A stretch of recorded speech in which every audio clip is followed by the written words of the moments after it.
Damien Crowe destroyed his marriage in 10 minutes to save his wife's life. He signed divorce papers, looked Lila Hart in the eye, and lied with brutal precision. What she didn't know was that enemies had marked her as his weakness, and walking away was the only protection he could give. But 6 months later, across a crowded downtown street, Damien's carefully controlled world shattered when he saw Lila again, her hand resting protectively over her pregnant belly. The child he never knew existed, the woman he never stopped loving, and the truth that could no longer stay buried. If you're hooked, stay with me until the end of this story. Hit that like button and drop a comment telling me what city you're watching from. I want to see how far this story travels. The city of Blackport looked beautiful from 40 stories up, especially when you were about to destroy everything that mattered.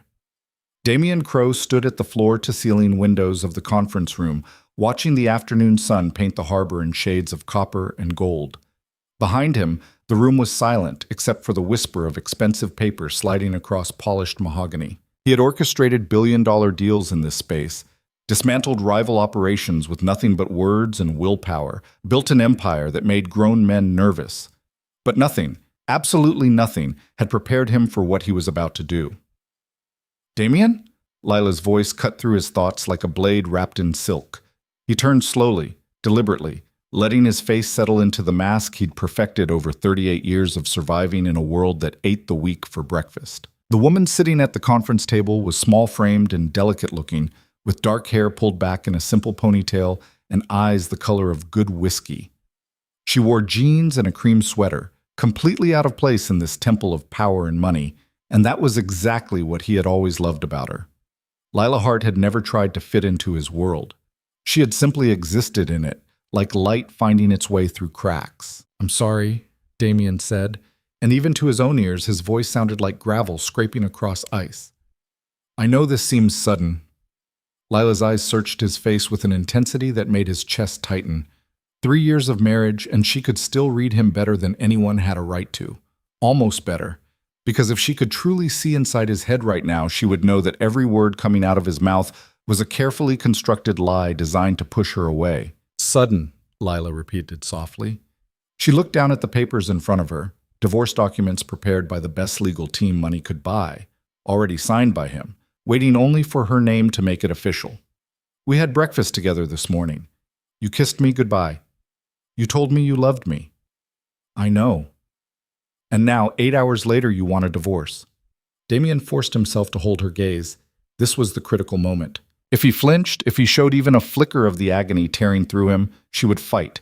She would ask questions. She would refuse to sign. And then the men who had put a price on her head would know that severing their connection hadn't worked, that she was still the pressure point they could use to bring him to his knees. "Yes," he said, "I want a divorce." Lila's hands were steady as she picked up the pen his lawyer had left beside the papers. For a moment, Damien thought she might actually sign without another word, and he didn't know whether to feel relieved or devastated. But then she set the pen down. "Why?" she asked simply. Damien had prepared for this question. He had spent the last 72 hours, ever since Marcus Vance's whispered warning in a parking garage downtown, constructing the perfect explanation. Cold, clinical, designed to hurt just enough that she wouldn't look deeper. "Because this isn't working," he said. "Because we want different things. Because I married you thinking I could be the kind of man who comes home to a quiet life, and I can't." "You're lying." The words hung in the air between them like smoke. Damien's jaw tightened. "Excuse me?" Lila stood up, and even though she barely reached his shoulder, there was something formidable in the way she held herself. "I said you're lying. I don't know why, and I don't know what's really happening, but this—" She gestured at the papers, at him, at the cold corporate space around them. "This isn't you. You don't make decisions like this. You don't throw away 3 years of marriage because you had some kind of revelation between breakfast and dinner. People change, Lila. Not like this. Not you." For a fraction of a second, Damien wanted to tell her everything. He wanted to explain that 2 nights ago, he'd discovered that Victor Castellano, a man whose criminal network made Damien's business dealings look like a charity operation, had obtained photographs of Lila. The Castellano had people tracking her movements, documenting her routines, building a profile of the woman Damien Crowe loved. That Marcus Vance, the closest thing Damien had to a friend in this brutal world, had risked his own neck to deliver a warning. They know she's your weakness. They're going to use her to control you, unless she isn't your wife anymore. But telling her would defeat the entire purpose. If Lila knew the truth, she would refuse to leave. She would insist they face the danger together, and that was exactly the kind of thinking that would get her killed. "Believe what you want," Damien said, turning back to the window. "The papers are on the table. Sign them or don't. Either way, we're done." He heard her sharp intake of breath, felt the temperature in the room drop about 20 degrees. When she spoke again, her voice was barely above a whisper. "Is there someone else?" "No." "Then look at me and tell me you don't love me anymore." Damien's reflection in the glass showed a man with steel gray eyes and a face that had forgotten how to show weakness. He had built his entire life on the principle that emotion was liability, that love was a weapon people used against you. He had broken that rule exactly once, when he married Lila Hart, a bookstore manager with no connection to his world, no understanding of the darkness he moved through, and now that single moment of vulnerability was about to cost him everything. He turned to face her. "I don't love you anymore," he said. The lie burned like acid on his tongue. Lila's face went pale, but she didn't cry. She didn't scream or throw the papers at him or collapse into the kind of emotional display he could have dismissed as weakness. Instead, she just looked at him with those whiskey-colored eyes that had seen through him from the very first day they met, and nodded slowly. "Okay," she said quietly. "Okay." She picked up the pen again. This time she didn't hesitate. Her signature flowed across the bottom of the page in smooth, elegant script, and Damien watched 3 years of marriage end in the time it took to write her name. When she finished, Lila set the pen down carefully and looked at him one last time. "I hope whatever you're protecting me from is worth this," she said. Then she walked out of the conference room, her footsteps quiet on the expensive carpet, and Damien Crowe stood alone in the golden afternoon light, wondering if he had just made the biggest mistake of his life or the only choice that could keep her alive. The penthouse felt like a tomb. Damien poured himself 3 fingers of whiskey and stood at the window, looking out at Blackport's glittering skyline. The city he had conquered through a combination of ruthless intelligence and carefully calibrated violence spread out below him like a kingdom, and all he could think about was the way Lila's hand had trembled just slightly when she signed her name. His phone buzzed. Marcus Vance's name appeared on the screen. "It's done," Damien said by way of greeting. "I heard." Marcus's voice was carefully neutral. "How'd she take it?" "How do you think?" There was a pause. Then, "You did the right thing, Damien. Castellano's people were watching her apartment. They had surveillance on the bookstore. If you'd waited another week, I know." "Do you? Because you sound like a man who's about to do something stupid." Damien took a long drink of whiskey, letting the burn ground him. Marcus was right, of course. Marcus was always right when it came to the brutal mathematics of survival. They had served together in another life, before Damien built his empire, and Marcus became the kind of security consultant who made problems disappear. Marcus understood that in their world, love was just another word for vulnerability. "I'm not going to do anything," Damien said.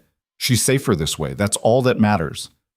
"Good, because Castellano's watching you closely. One wrong move, one sign that the divorce was just for show, and he'll know. And then everything you just sacrificed will be for nothing." Damien closed his eyes. "I understand. I'll keep monitoring the situation. If anything changes..." "I said, I understand." Marcus was silent for a moment. When he spoke again, his voice was gentler. "For what it's worth, I'm sorry. I know what she meant to you." Means, Damien thought. What she means to me. But he didn't correct his friend because past tense was safer. Past tense was the whole point. "Thanks, Marcus," he said, and ended the call. He stood at the window for another hour, drinking whiskey and watching the city lights flicker on like stars. Somewhere out there, Lila was probably sitting in the small apartment she had kept even after they married, the one-bedroom place above the vintage record store where she had insisted on maintaining her independence. He could picture her curled up on her worn couch, maybe crying now that she was alone, maybe staring at the walls trying to make sense of what had just happened. The thought of her pain was almost unbearable, but the thought of her death was worse. Damien finished his drink and forced himself to walk away from the window. The penthouse stretched out around him, 5,000 square feet of marble and steel and expensive art that suddenly felt meaningless. Every room held memories of Lila.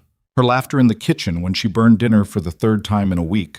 Her voice reading poetry in the study while he worked. Her sleepy smile in the morning when sunlight caught her hair just right. He had thought he could compartmentalize this.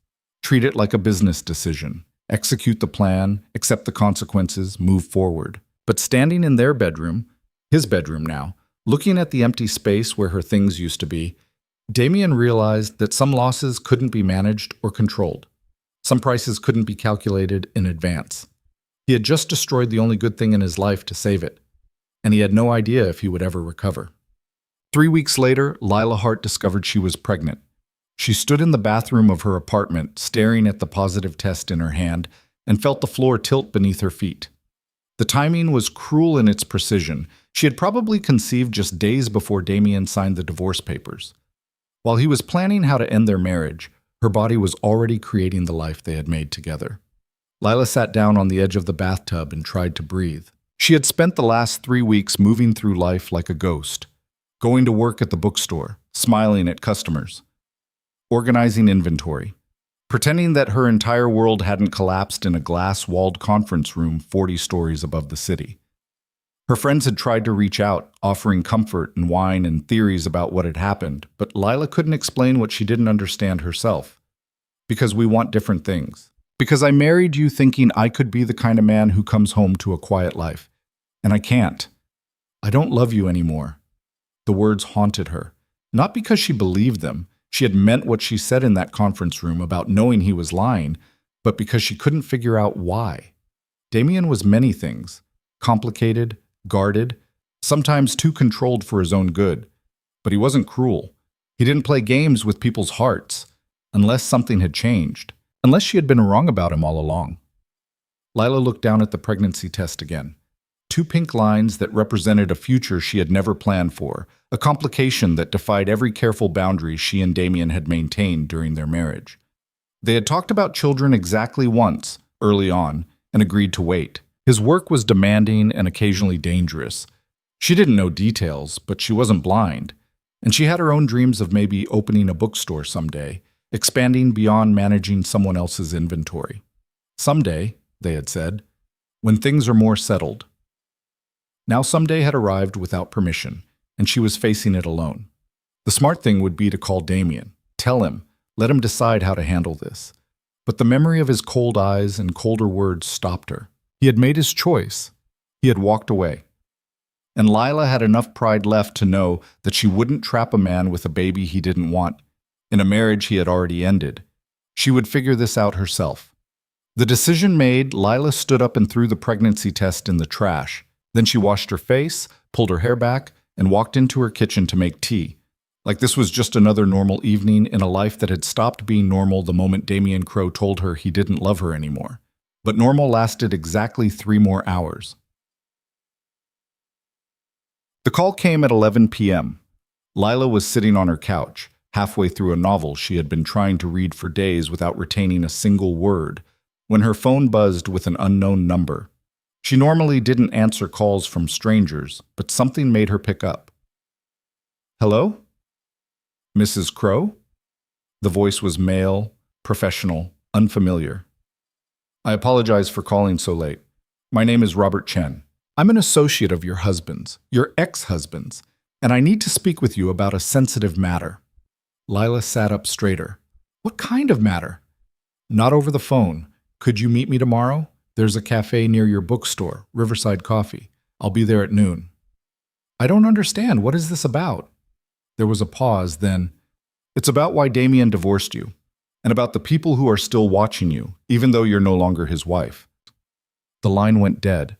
Lila stared at her phone, heart hammering, people watching her. The words triggered something, a memory she had dismissed as paranoia, a feeling she had ignored because it seemed crazy. But now that someone had said it out loud, now that the unease had a name, she realized it had been there for weeks. The man in the dark sedan who seemed to be parked outside her building too often. The woman in the coffee shop who always looked away just a little too quickly when Lila glanced up. The sense of being observed that she had blamed on post-divorce anxiety. What if it hadn't been anxiety at all? Lila spent the rest of the night pacing her small apartment, debating whether to meet this Robert Chen person or ignore the call entirely. By morning, curiosity had won over caution. If someone was watching her, she needed to know why. And if this had something to do with Damien's sudden decision to end their marriage, she needed to understand what she had really been married to. At 11:30 the next day, she walked to Riverside Coffee and found a table near the window where she could watch the door. The cafe was busy with the lunch crowd, students from the nearby college, office workers grabbing sandwiches, mothers with strollers, and Lila felt absurdly exposed sitting there, waiting for a stranger who claimed to have answers about her failed marriage. Robert Chen appeared at exactly noon. He was younger than she expected, maybe 30, with sharp eyes behind wire-rimmed glasses and the kind of careful posture that suggested military training. He spotted her immediately, ordered a black coffee, and slid into the chair across from her without asking permission. "Thank you for coming," he said quietly. "Who are you?" Lila asked, skipping the pleasantries. "I work for Marcus Vance. He's Damien's head of security." "I know who Marcus is. I've met him twice." "Then you know he takes Damien's safety very seriously." Robert took a sip of his coffee, eyes scanning the cafe in a way that made Lila's pulse quicken. "What you don't know is that 3 weeks ago, a man named Victor Castellano obtained detailed information about you. Your routines, your work schedule, the route you take home, where you buy groceries, everything." Lila's throat went dry. "Why?" "Because Damien Crowe is one of the few people in this city with enough influence to be a problem for Castellano's operations. And because Castellano's standard method of dealing with problems is to find their weakest point and apply pressure until they break. And I'm the weak point." "You were," Robert corrected gently. "As long as you were Damien's wife, you were leverage. A way to control him, but a divorced ex-wife. Someone he publicly cut ties with in the most brutal way possible, much less valuable." Understanding crashed over Lila like a wave. "He didn't want a divorce." "No. He ended our marriage to protect me." Robert nodded. "Marcus tried to find another way. We increased security around you without your knowledge. We had people monitoring Castellano's organization. But the threat level kept escalating. Castellano made it clear through channels that he was prepared to move against you unless Damien backed off certain business ventures. Damien had 72 hours to decide, you or everything he'd built. So he chose everything he'd built, Lila said bitterly. "No," Robert said sharply. "He chose you. He walked away from deals worth hundreds of millions of dollars. He pulled out of territories he'd spent years securing. He gave Castellano every single thing he wanted, and then he divorced you publicly to make sure Castellano understood you weren't leverage anymore. He sacrificed everything else to keep you safe." Lila's hands were shaking. She pressed them flat against the table. "Then why didn't he tell me?" "Because if you knew, you would have fought to stay. You would have refused to leave him, and Castellano would have seen through the whole thing." Robert leaned forward. "The divorce only works as protection if it's real, Mrs. Crowe. If there's any indication that you and Damien are still connected, still in communication, still in love, then Castellano will know it was just theater and the threat to you comes back. So this meeting is a violation of the protocol we established? Yes. Marcus is going to be furious with me. But something changed last night, and you need to know about it." Lila's chest tightened. "What changed?" Robert pulled a folded piece of paper from his jacket and slid it across the table. Lila opened it with trembling fingers and found herself looking at a photograph. Grainy, taken from a distance, but clear enough to recognize her own face. She was standing outside her apartment building, one hand on the door, looking back over her shoulder. But what made her blood run cold was the red circle drawn around her midsection, and the handwritten note in the margin, "Confirm." "Confirm what?" Lila whispered. Robert's expression was grim. "Castellano's people have been monitoring you since the divorce. They're looking for any sign that you're still important to Damien. And yesterday, one of our analysts intercepted communication suggesting they've noticed changes in your behavior. Different patterns. Medical appointments." Lila's hand moved instinctively to her stomach, and she saw Robert's eyes track the movement. "Mrs. Crowe," he said quietly, "are you pregnant?" The cafe noise faded to white static. Lila felt like she was falling through space. watching her life fragment into pieces she couldn't catch. Pregnant. Watched. Marked. And Damien, somewhere in this city, believing he had saved her by walking away, not knowing that the baby she carried was about to turn her into leverage all over again. I found out yesterday, she heard herself say. I haven't told anyone. Robert closed his eyes briefly, and Lila saw genuine fear cross his face. How far along? Maybe 3 weeks. I'm not sure. You need to disappear. Today. Right now. We can set you up somewhere Castellano can't find you, somewhere safe, until we figure out how to handle this.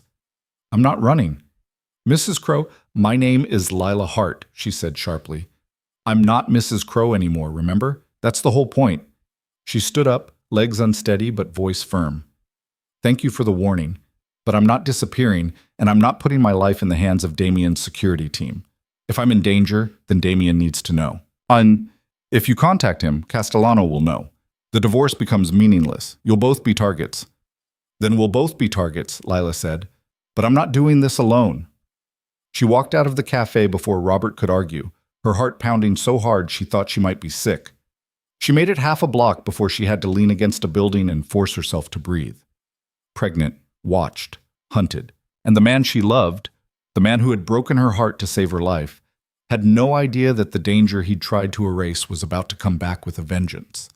Lila pulled out her phone and stared at Damien's contact information. 3 weeks ago, she would have called him without thinking. But now, everything was different.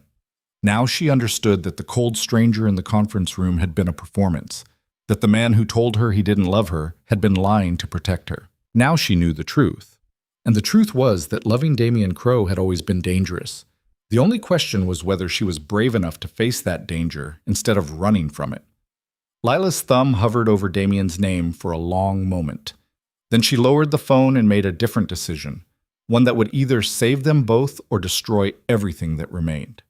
She was going to find out exactly what kind of man Victor Castellano was. And then she was going to make damn sure he understood that she wasn't anybody's leverage.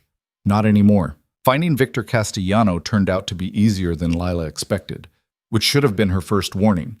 She spent 2 days asking careful questions, conversations with longtime customers at the bookstore who seemed to know everyone in Blackport's underground economy, a few discreet inquiries to a bartender who had once mentioned working at a club Damien's associates frequented. By the 3rd day, she had a name, a location, and a terrible plan that she knew was probably going to get her killed. The Opal Room occupied the top floor of a converted warehouse in Blackport's industrial district, the kind of place that looked abandoned from the outside but hummed with expensive secrets after dark. Lila arrived at 9 p.m. on a Thursday night, wearing the one cocktail dress she owned and enough borrowed confidence to get past the stone-faced security at the door. The interior was all dark wood and darker corners, with blue lighting that made everyone look like they were underwater. Well-dressed men and women clustered around small tables, their conversations pitched low beneath jazz music that sounded live but came from hidden speakers. Lila felt eyes tracking her as she crossed to the bar and fought the urge to turn around and run. "What can I get you?" the bartender asked. He was young and pretty, with the kind of studied disinterest that came from seeing too much. "Information," Lila said quietly. "I'm looking for Victor Castellano." The bartender's expression didn't change, but something shifted in his eyes. "Never heard of him." "I think you have."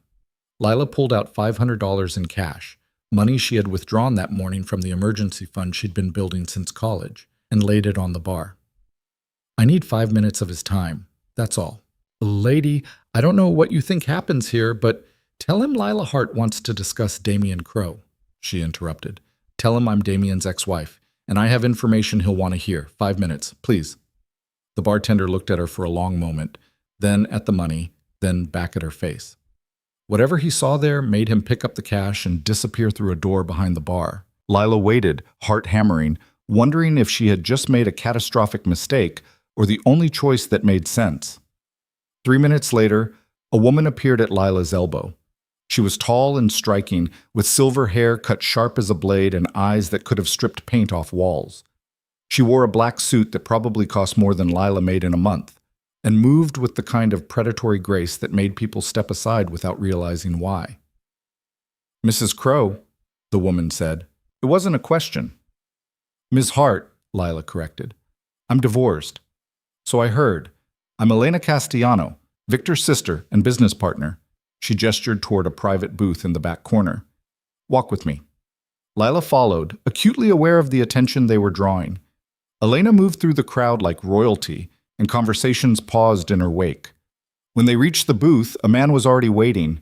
Victor Castellano looked nothing like Lila had imagined. She'd been expecting someone obvious, scar-faced, brutish, wearing expensive suits like armor. Instead, the man rising from the leather seat was lean and almost scholarly, with gray threading through dark hair and eyes that held the flat calculation of someone who viewed people as chess pieces. He wore a simple black sweater and jeans and smiled at Lila like they were old friends. "Ms. Hart," he said warmly, "what an unexpected pleasure. Please sit." Lila slid into the booth across from him, Elena settling beside her brother with the casual intimacy of siblings who had survived things together. Up close, Victor's smile didn't quite reach his eyes, and Lila felt her throat tighten. "I appreciate you seeing me," she managed. "Of course. It's not every day that Damien Crow's ex-wife walks into my establishment and asks for a meeting." Victor tilted his head. "Though I have to admit, I'm curious about what you think we have to discuss. I want you to stop watching me." The words came out steadier than Lila felt. Victor's expression didn't change, but Elena's eyes narrowed slightly. "I'm afraid I don't know what you mean," Victor said mildly. "Yes, you do." Lila forced herself to hold his gaze.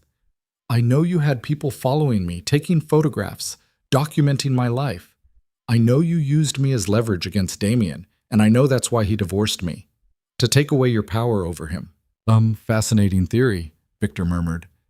"And you came here to tell me this because it worked. The divorce was real. Damien doesn't love me anymore, and I don't want anything to do with him or his world. So there's no point in your people continuing to monitor me. I'm not leverage. I'm just someone trying to move on with my life." Victor studied her for a long moment, and Lila had the unsettling sense of being dissected by that calm gaze. Then he leaned back and laughed, a genuine sound that somehow made the air feel colder. "You're either incredibly brave or incredibly stupid," he said. "I haven't decided which. Does it matter?" "It does, actually, because brave people are dangerous and stupid people are liabilities." He laced his fingers together on the table. "Let me tell you what I think, Ms. Hart. I think Damien Crow is one of the most ruthless, calculating men I've ever encountered. I think he built an empire by being 3 steps ahead of everyone else and never showing weakness. And I think that when I started applying pressure to his operations, he realized the quickest way to make me stop was to remove the one piece I could use against him." "Me," Lila said quietly. "You," Victor agreed. "The sweet, innocent bookstore manager who had no idea what kind of man she married. The perfect pressure point." He paused. "Except here's what's interesting. After the divorce, I had my people continue monitoring you just to make sure the separation was genuine. And do you know what they found?" Lila's hands were ice cold in her lap. "What?" "That you're not quite as innocent as everyone thinks, that you've been asking questions about me, making inquiries, and that you're pregnant with Damien Crow's child." The booth seemed to tilt. Lila opened her mouth, but no sound came out. Elena leaned forward, eyes sharp. "You thought we wouldn't notice? The medical appointments? The changes in your behavior? We've been watching you for months, Ms. Hart. We know everything." "Then you know the baby doesn't change anything," Lila said, finding her voice. "Damien doesn't want me. He made that very clear. This child is my responsibility, not his." Victor's smile widened. "You're lying. Not about the pregnancy, that's real enough, but about Damien not wanting you. I've seen the surveillance footage from the divorce. I watched a man destroy himself to push you away. That's not indifference, Ms. Hart. That's love." "You're wrong." "Am I?" Victor stood up, and despite his average height, there was something towering in his presence. "Here's what's going to happen. You're going to go home and continue your life exactly as you have been. And when that baby is born, you're going to let me know. Because a child, Damien Crow's child, is worth infinitely more than an ex-wife ever was." Horror crashed over Lila in waves. "I won't let you use my baby." "You won't have a choice." Victor's voice stayed pleasant, conversational, which somehow made the threat more terrifying. "I don't need your cooperation, Ms. Hart. I just need you to stay alive and pregnant for the next several months. After that, well, we'll see what kind of arrangement we can come to." Lila stood up so fast she knocked her purse off the seat. "I'll tell Damien. I'll tell him everything." "Please do," Victor said. "Call him right now if you want. Tell him you're carrying his child and that I plan to use that child as leverage. See what happens. Because the moment you make that call, the moment Damien knows you're still in his life in any meaningful way, I'll move against you both. Not today, maybe not tomorrow, but eventually. And when I do, neither of you will see it coming." Elena picked up Lila's purse and handed it to her with a smile that didn't reach her eyes. "You should go home now. Get some rest. Pregnancy is exhausting, I hear." Lila took the purse with numb fingers. She wanted to scream, to fight, to do something other than stand there feeling helpless. But she could see the truth in Victor's eyes. He had already won this round, and they both knew it. "If you hurt my baby," she started. "I have no intention of hurting your baby," Victor interrupted gently. "Children are precious, Ms. Hart, especially children who can be raised to understand the value of loyalty and family. Who knows? Maybe one day your son or daughter will work for me instead of against me."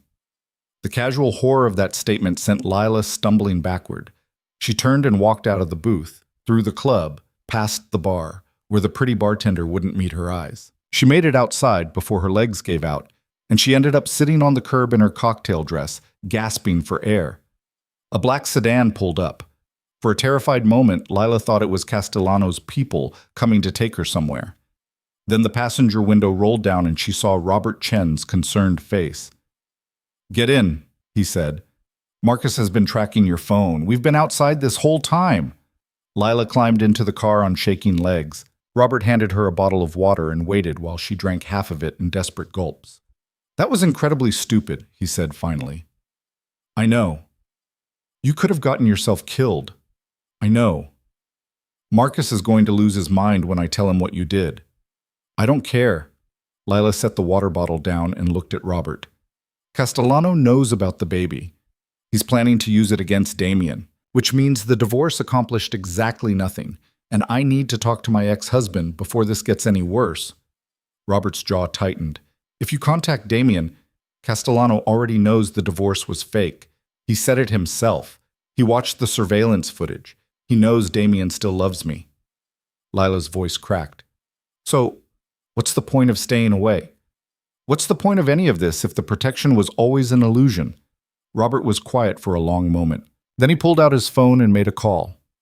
"It's me," he said when someone answered. "We have a situation." 30 minutes later, Lila found herself in the back room of a closed restaurant downtown, sitting across from Marcus Vance and trying not to fall apart completely. Marcus looked exactly like she remembered, mid-40s, built like someone who had spent his life preparing for violence, with eyes that missed nothing. He'd been polite but distant the 2 times they'd met during her marriage, maintaining the professional boundary between Damien's personal life and his security operations. Now he looked at her with something between frustration and sympathy. "You shouldn't have gone to Castellano," he said without preamble. "I didn't know what else to do." "You could have trusted us to handle it." "Handle it how?" Lila demanded. "By keeping me in the dark while you and Damien make decisions about my life? By treating me like something fragile that needs to be protected instead of a person with agency?" Marcus sighed. "I understand you're angry." "I'm not angry. I'm terrified." Lila's hands were shaking again. "I'm pregnant with a child that Victor Castellano wants to use as a weapon. I'm being watched by people who could hurt me anytime they want. And the man I love thinks he saved me by walking away, when all he did was make me face this danger alone." "He didn't walk away because he wanted to," Marcus said quietly. "He walked away because I told him it was the only option." "Were you wrong?" The question hung between them. Marcus looked down at his hands, scarred, capable hands that had protected Damien for years, and Lila saw something shift in his expression. "Maybe," he admitted. "Castellano is smarter than I anticipated, more patient. I thought the divorce would make you irrelevant to him. Instead, he's been playing a longer game." "So what now?" Marcus met her eyes. "Now we tell Damien the truth. All of it." Relief and terror washed over Lila in equal measure. "He's going to be furious. With me, yes. With himself, probably. But not with you. Marcus stood up. Wait here. I'll bring him. He's here? In Blackport? He's never left. Did you really think he could walk away completely? Marcus's expression softened. He's been monitoring you from a distance this whole time, making sure you're safe, driving himself crazy with worry. The divorce papers might say you're no longer married, but Damien Crowe has never stopped being your husband in every way that matters. Then he was gone, and Lila was alone with her racing thoughts. She tried to prepare herself for seeing Damien again, tried to plan what she would say, how she would explain. But when the door opened 20 minutes later and he walked in, every carefully constructed thought evaporated. He looked terrible. Damien Crowe, who had always been immaculately controlled, looked like he hadn't slept in weeks. His eyes were bloodshot, his jaw shadowed with stubble, and there was a hollowness to his face that made Lila's chest ache. He stopped just inside the door, staring at her like she might disappear if he moved. "Lila," he said, and his voice cracked on her name. She stood up, and suddenly they were moving toward each other. Not running, not rushing, but drawn together by something that had never stopped pulling despite 3 weeks of separation. They stopped with 3 feet between them, close enough to touch, far enough to maintain the illusion of distance. "Marcus said you went to Castellano," Damien said. "Is that true?" "Yes." "Are you insane?" The words came out harsh, but Lila heard the fear underneath.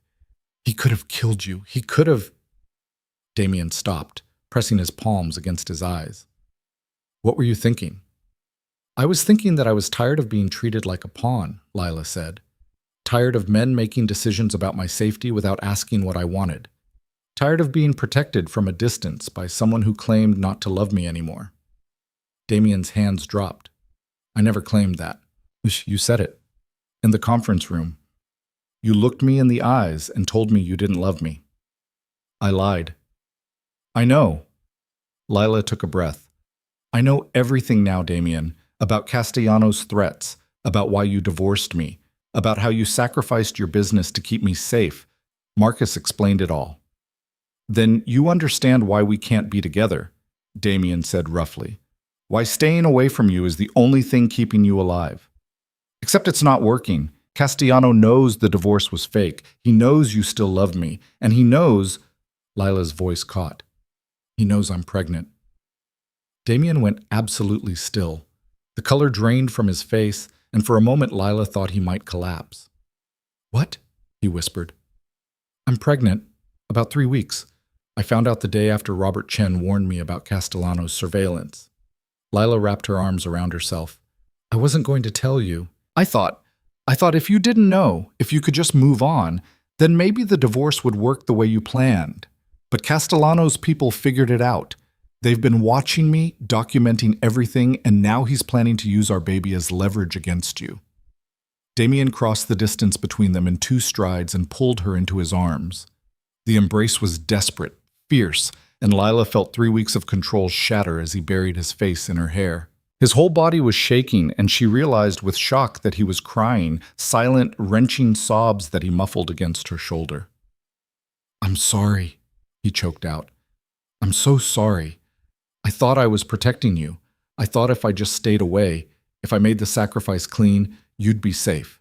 But I failed. I failed you and our baby, and—" "Stop," Lila said, pulling back just enough to see his face.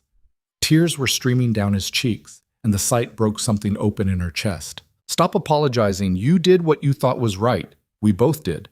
But we can't keep making decisions in isolation. Not anymore. Not with a baby coming." Damien cupped her face in his hands, thumbs brushing away tears she hadn't realized she was crying. "Tell me what you need. Anything. Everything. I'll give you whatever you want." "I need you to stop trying to save me by yourself," Lila said. "I need you to let me be part of this fight instead of something you hide away. And I need—" Her voice broke. "I need you to tell me that you love me, not as a strategy or a performance, but as the truth." "I love you," Damien said immediately. "I have loved you every single day since the moment we met.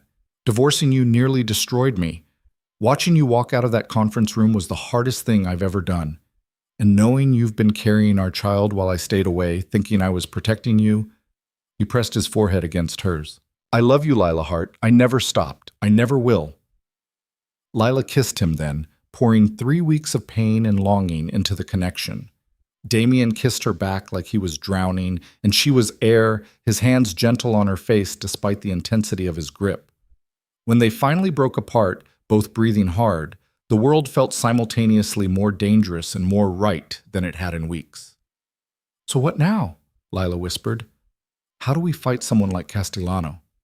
"Together," Damien said. "No more secrets, no more protecting you by pushing you away. We face this as partners." The door opened, and Marcus walked in with Robert Chen and another man Lila didn't recognize. Marcus took one look at Damien and Lila standing wrapped in each other's arms and nodded, as if confirming something he'd always known. "Good," he said simply. "Now we can actually make a plan that might work."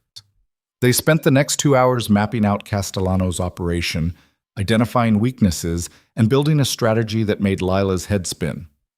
The stranger turned out to be James Torres, a federal prosecutor who had been building a case against Castellano for years without enough evidence to move forward. Damien's resources, combined with Torres's legal expertise and Marcus's tactical knowledge, created possibilities Lila hadn't imagined. But the foundation of every plan was the same. Lila had to disappear. "Not permanently," Marcus clarified when he saw her expression. "Just long enough for us to dismantle Castellano's leverage. We move you somewhere he can't find you, somewhere secure, while we work the legal and strategic angles. Cut off his access to you completely." "He'll know I'm gone," Lila protested. "His people are watching my apartment." "Let them watch," Damien said. "We'll stage it to look like you left me. Like you found out about the lies and decided you were done with all of it. Castellano will believe you're running from me, not from him. And when he finds me, he won't." Marcus's voice was absolute certainty. "I have safe houses Castellano doesn't know exist, places with security even his organization can't penetrate. You'll be protected 24 hours a day by people I trust with my life." Lila looked at Damien. "You won't be able to visit. If Castellano is watching you, any contact between us will blow the whole thing." "I know. It could be months. I'll be showing soon. You'll miss—" She pressed her hand to her stomach. "You'll miss everything." Damien's jaw tightened, but he nodded. "I'll miss it. And it will kill me. But you'll be alive. The baby will be safe. That's all that matters." "No," Lila said firmly. "That's not all that matters. We matter. Our family matters.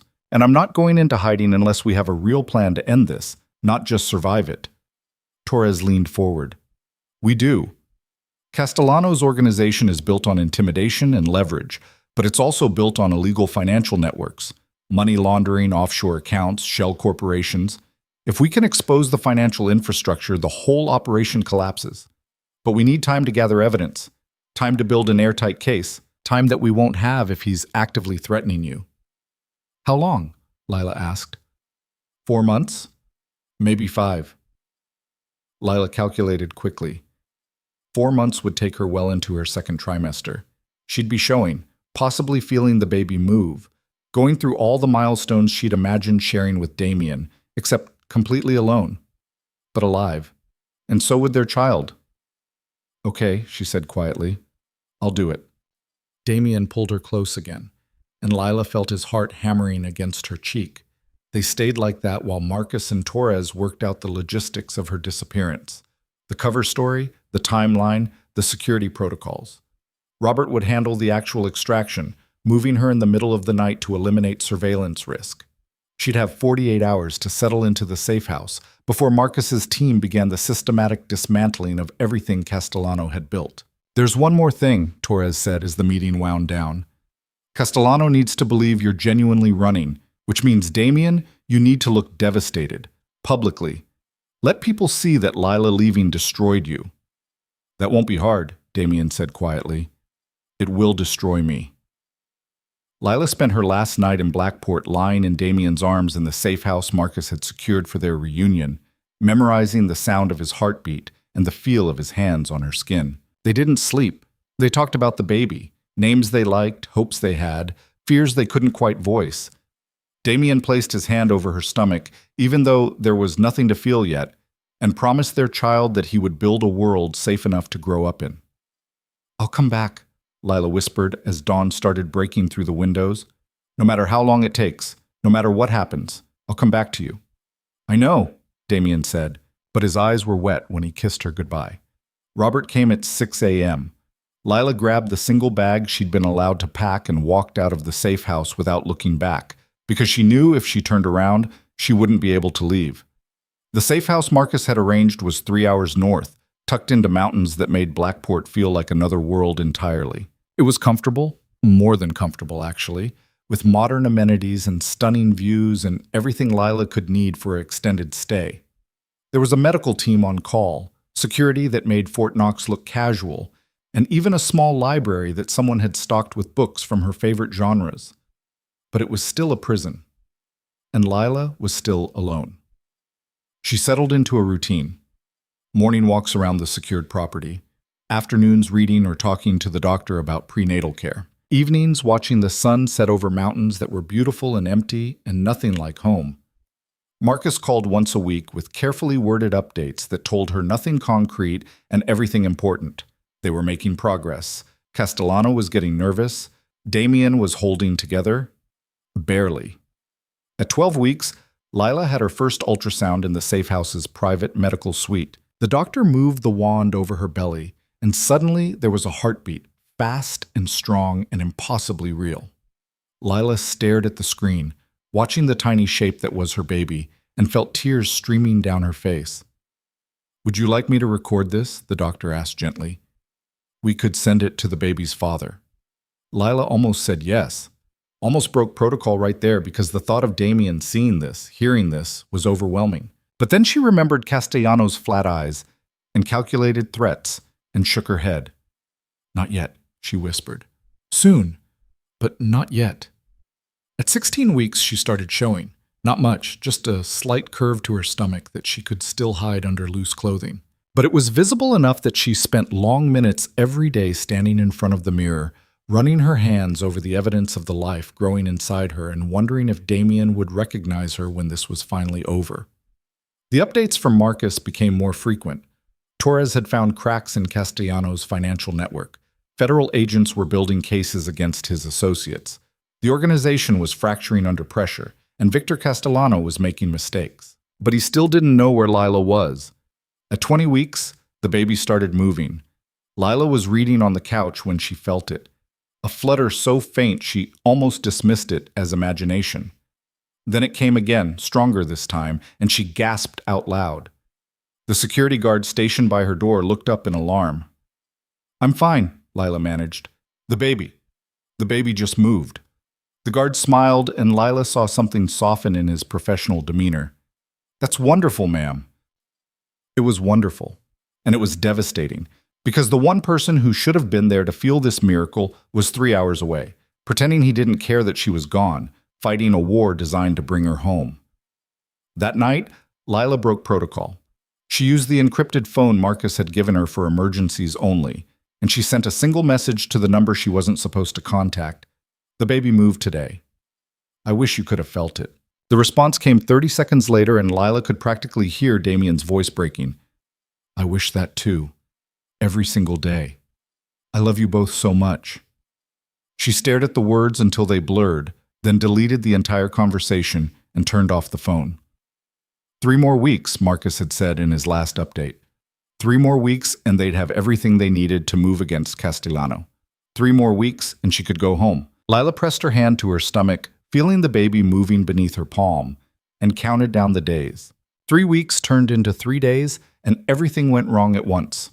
Lila was in the safe house library, reading a book she couldn't concentrate on, when Marcus burst through the door with an expression that made her blood freeze. He had 2 security guards with him, both armed, both moving with the kind of urgency that meant someone's life was in immediate danger. "We need to move you," Marcus said without preamble. "Right now." Lila stood up, the book falling forgotten to the floor. "What happened?" "Castellano found you. I don't know how, but he knows where you are." Marcus was already pulling her toward the door. "We have maybe 30 minutes before his people arrive, and that's if we're lucky." "How is that possible?" Lila's voice came out higher than she intended. "You said this location was secure. You said—" "I know what I said." Marcus's jaw was tight with fury. Someone talked.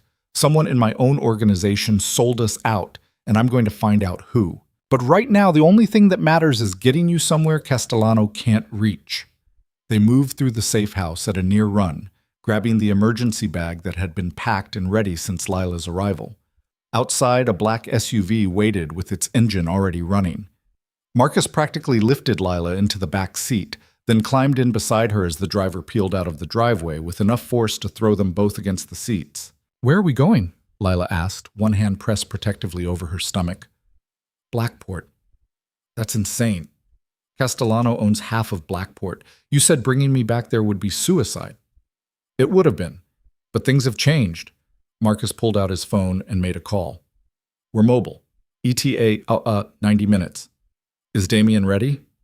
He listened for a moment, then his expression hardened. "I don't care if he's ready or not. Tell him his wife is coming home and we're going to end this tonight."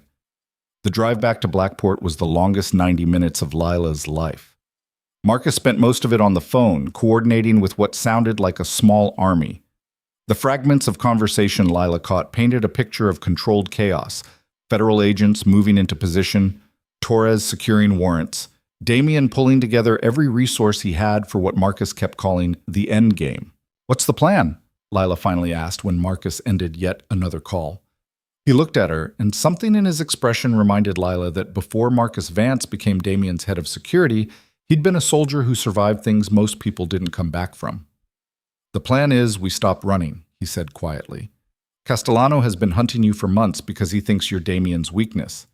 Tonight, we're going to show him that you're actually Damien's strength, and then we're going to take everything he's built and burn it to the ground." "That's not a plan. That's a suicide mission." "Maybe, but it's the only option we have left." Marcus's phone buzzed again, and he glanced at the screen. Torres came through. He's got federal warrants for Castellano, his sister Elena, and 15 of their top associates. The charges include money laundering, racketeering, conspiracy to commit murder, and about 40 other felonies. The moment we can put Castellano in a room with federal agents, it's over. "So why haven't they arrested him already?" "Because Castellano is smart. He's insulated himself with lawyers and shell corporations, and enough plausible deniability that getting a conviction requires catching him in the act of something undeniable." Marcus met her eyes. "Which is where you come in." Understanding crashed over Lila like ice water. "You're using me as bait. I'm using you as the catalyst. There's a difference." "Not to me there isn't." Lila's voice shook. "You want to put me in front of Castellano and wait for him to do something illegal enough to arrest him for. What if he just kills me instead?" "He won't." "How do you know?" "Because Damien will be there, and I will be there. And about 20 federal agents will be there, along with every piece of security and firepower I could assemble on 3 hours' notice." Marcus's voice was steel-wrapped in certainty. "Castellano is going to make a move tonight. We're just going to make sure it's the last move he ever makes as a free man." They reached Blackport as the sun was setting, painting the city in shades of amber and shadow. The driver took them to a downtown hotel, the Meridian, one of the expensive high-rises Lila had always admired from a distance. Marcus hustled her through a service entrance and up a freight elevator to the penthouse floor, where armed security guards flanked every exit. The suite they entered was massive, all floor-to-ceiling windows and modern furniture, and Damien was standing in the middle of it, looking like he'd been carved from stone. When he saw Lila, something cracked in that immovable exterior. He crossed the room in 3 strides and pulled her into his arms with enough force to lift her off her feet. Lila wrapped herself around him, breathing in the familiar scent of his cologne and feeling the tension vibrating through his entire body. "Are you okay?" he asked against her hair. "The baby—" "We're fine. I'm fine." Lila pulled back just enough to see his face. He looked worse than he had 5 months ago, thinner, with shadows under his eyes that spoke of too many sleepless nights and too much fear. "Damien, what's happening? Marcus said we're ending this tonight, but he won't tell me how." "Because the how is dangerous, and I don't want you involved." Damien's hands framed her face, thumbs stroking her cheekbones. "I want you on a plane out of the country. Somewhere Castellano will never find you." "We tried that. It didn't work." "Then we'll try harder. We'll go somewhere remote, somewhere—" "No." Lila pulled out of his grip. "I'm not running anymore. I'm not spending the rest of my life looking over my shoulder, wondering when he's going to find us. Our baby deserves better than that. We deserve better than that. Our baby deserves a living mother, Damien said roughly. Then help me make that happen, not by hiding me, but by actually ending this. Lila turned to Marcus. Tell me the real plan. All of it. Marcus looked at Damien, who closed his eyes and nodded once. Then Marcus pulled out his phone and brought up a series of photographs. This is the Opal Room, he said, showing Lila images of the club where she'd met Castellano months ago. Tonight, Victor is hosting a private event. Very exclusive, very illegal. Torres's team has been monitoring the guest list, and it reads like a criminal who's who. Drug suppliers, money launderers, corrupt officials. If we can get federal agents inside during the event, we can take down Castellano's entire network in one move. But you need a reason to raid the club, Lila said slowly. We need probable cause, Marcus corrected. Something that justifies immediate law enforcement action. And the easiest way to get that is if Castellano makes a direct threat against you in a way that federal agents can witness. So I walk into the club and what? Hope he threatens to kill me in front of witnesses? Not hope. Guarantee. Damien's voice was cold enough to freeze blood. Castellano is obsessed with control, with proving he's smarter than everyone else. If you show up tonight, visibly pregnant with my child, after months of successfully hiding from him, it will enrage him. He'll want to reassert his power, make it clear that you're still his leverage. And when he does, federal agents move in, Lila finished. They arrest him for conspiracy, threatening a witness, whatever charge sticks. And Torres uses that arrest to execute the warrants for the financial crimes. Exactly. Lila looked between Damien and Marcus, seeing the careful way they were both watching her. You're leaving something out. What's the catch? Damien's jaw tightened. The catch is that Castellano is unpredictable. We can't control exactly how he'll react to seeing you. He might make threats. He might try to have you grabbed by his security. He might... His voice broke. He might do something violent before we can stop him. Which is why you'll be wearing a wire, Marcus added quickly. Audio and video broadcasting to federal agents positioned throughout the building. The moment Castellano says or does anything actionable, they move in. You won't be alone for more than 60 seconds. 60 seconds is a long time when someone wants to hurt you, Lila said quietly. I know, which is why I'm begging you not to do this. Damien took her hands in his, and Lila felt them trembling. Let me find another way. Give me more time. I'll figure out how to take Castellano down without putting you in danger. We don't have more time. He found the safe house. He'll find the next one and the one after that. Lila squeezed his hands. I'm doing this, Damien, not because I want to, but because it's the only way to end this and give our baby a future without looking over our shoulder forever. I can't lose you, Damien whispered. I can't watch you walk into danger and not be able to protect you. You will protect me. You and Marcus and every federal agent Torres has waiting. Lila pulled him close, pressing her forehead against his. Have faith in the plan. Have faith in us. 2 hours later, Lila stood in front of a hotel mirror while a federal tech specialist attached surveillance equipment to her body. The wire was smaller than she'd expected, nearly invisible once hidden under her clothing, but knowing it was there made her acutely aware of how fragile the protection really was. The video camera was built into a pendant necklace, aimed to capture whatever she was looking at. Test, the tech said. Say something. This is a terrible plan, Lila said clearly. From across the room, Marcus's voice came through a speaker. Copy that. Audio is perfect. Lila, the video feed is coming through clean. We'll have eyes on you the entire time. Damien appeared in the mirror behind her. He'd changed into a dark suit that made him look dangerous and controlled, every inch the powerful man who'd built an empire through ruthless intelligence. But his eyes, when they met hers in the reflection, were full of fear. You don't have to do this, he said one more time. Yes, I do. Lila turned to face him. Tell me what happens after. After Castellano is arrested and the federal agents move in. What happens to us? We go somewhere safe, somewhere far from Blackport and everything associated with this life. Damien's hand settled on her shoulders. I'm done with this world, Lila. Done with the power plays and the violence and the constant danger. I'm going to sell every business, liquidate every asset that's connected to criminal activity, and we're going to start over. somewhere quiet, somewhere our child can grow up without ever knowing what their father used to be. What about who you are? You built all of this. It's part of you. You're part of me, Damien said fiercely. You and our baby. Everything else is just noise. He pressed a kiss to her forehead. After tonight, I'm choosing you, permanently, completely. No more sacrifices. No more distance. Just us. The words should have been comforting. Instead, they felt like a promise made on the edge of a cliff. At 10 p.m., a car took Lila to the Opal room.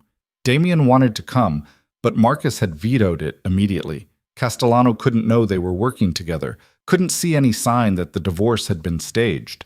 So Lila made the drive alone, watching the city lights blur past the window and trying to control her breathing. The club looked exactly as she remembered, dark and expensive and humming with secrets.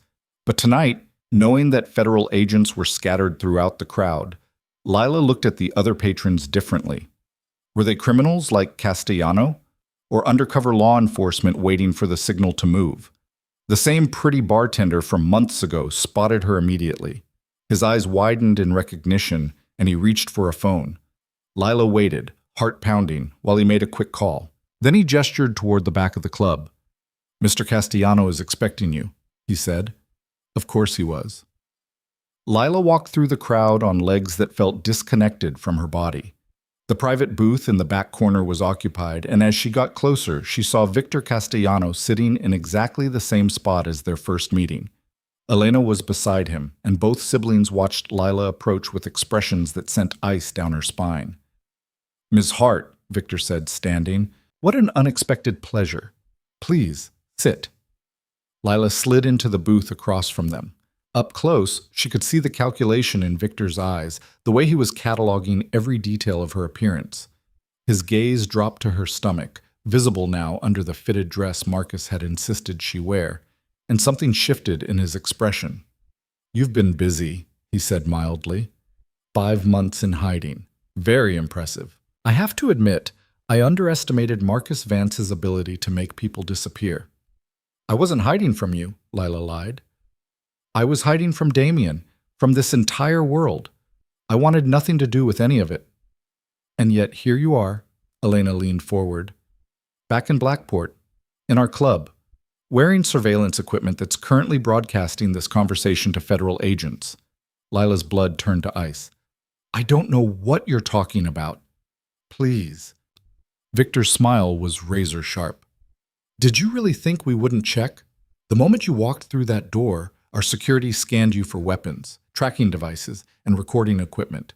The wire you're wearing is transmitting on a federal frequency. The camera in your necklace is standard FBI issue. You're not here for a conversation, Ms. Hart. You're here as bait." Panic clawed up Lila's throat. "That's not... I didn't... Save it."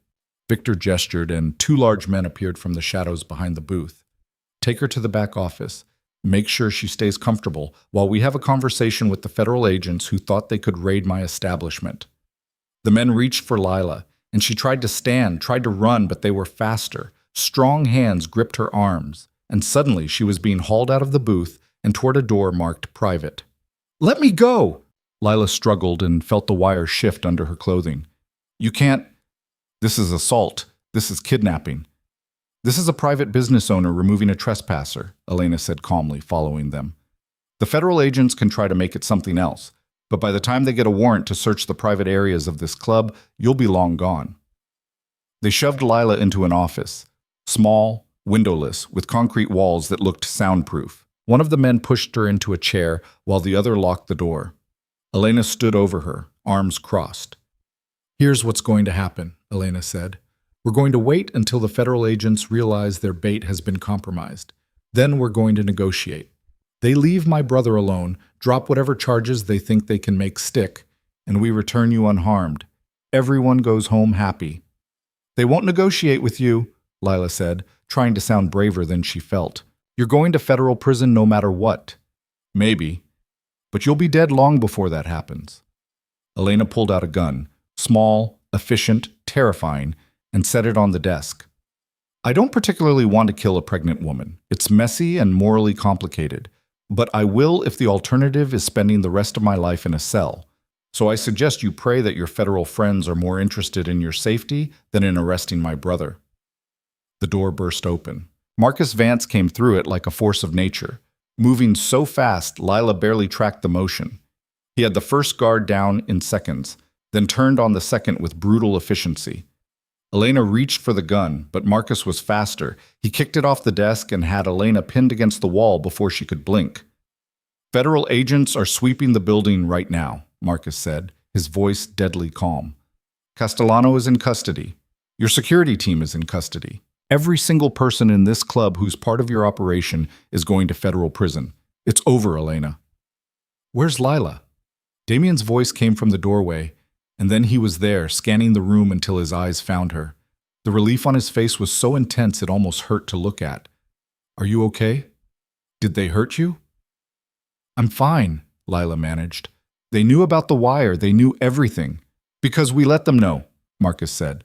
He pulled out handcuffs and secured Elena efficiently. "The wire you found was the decoy, Miss Castellano.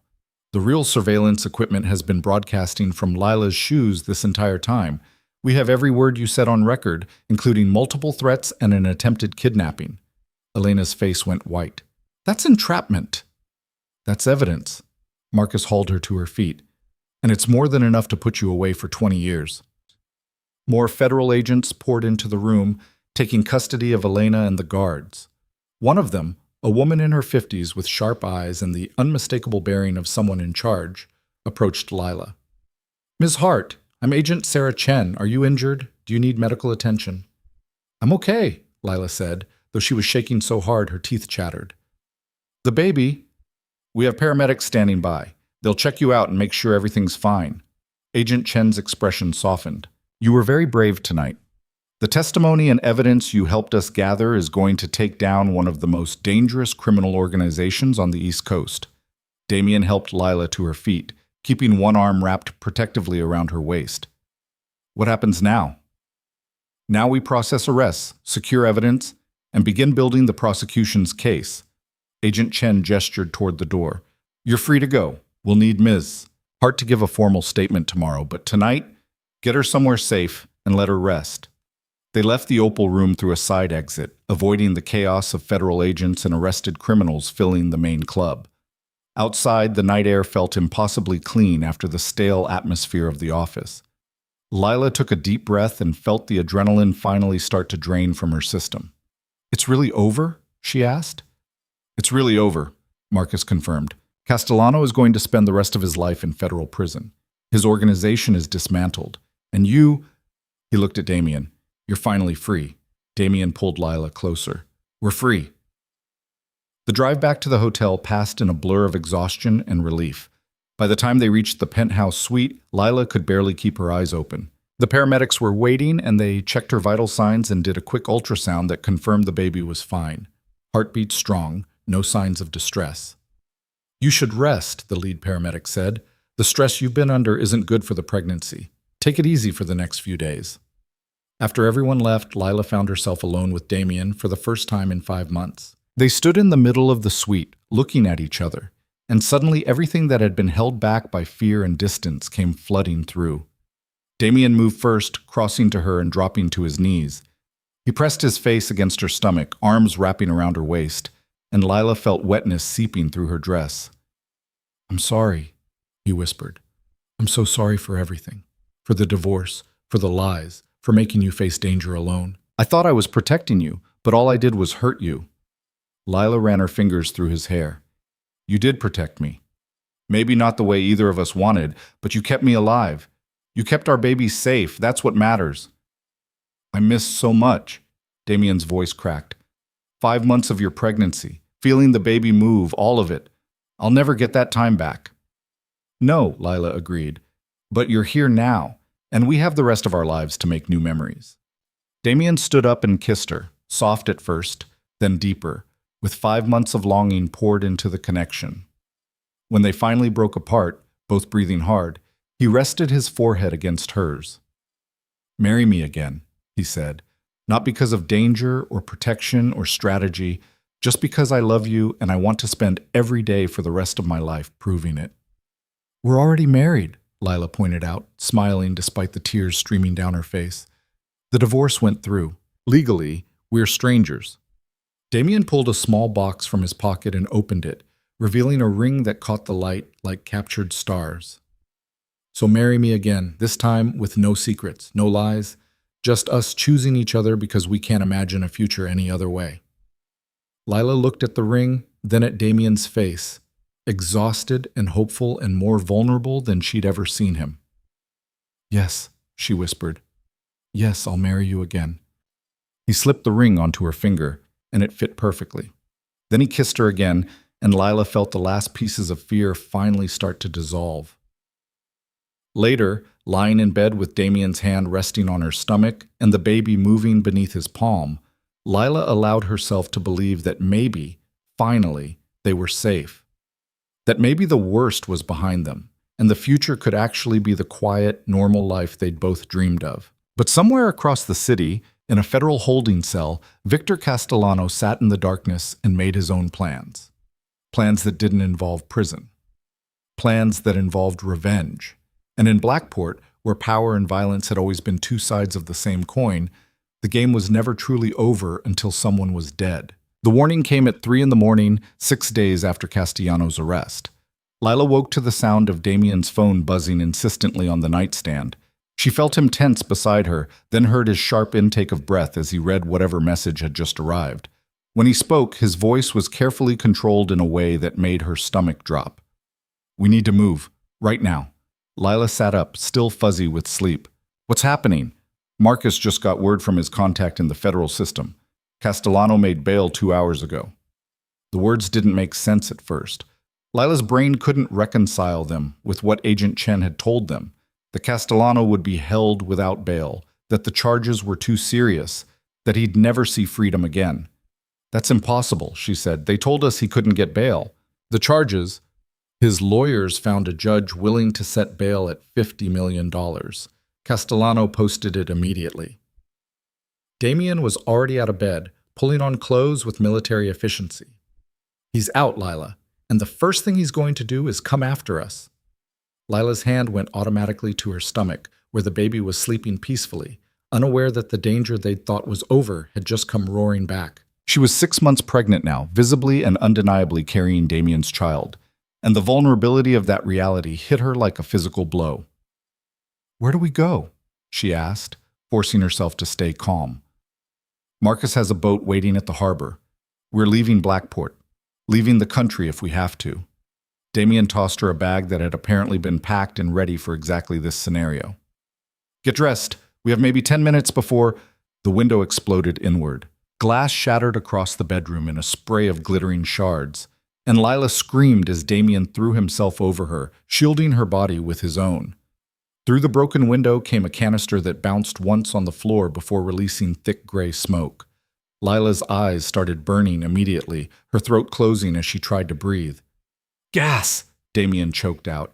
He grabbed a shirt and pressed it over Lila's mouth and nose, then hauled her toward the bedroom door. But it burst open before they reached it, and 2 masked figures in tactical gear stormed through. Damien fought them with desperate ferocity, landing punches that would have dropped normal men. But these weren't normal men. They moved with professional precision, and within seconds they had Damien pinned against the wall while a third figure entered the room. Victor Castellano pulled off his mask and smiled. Good evening, he said pleasantly, as if they were meeting for drinks instead of a home invasion. I hope I'm not interrupting anything important.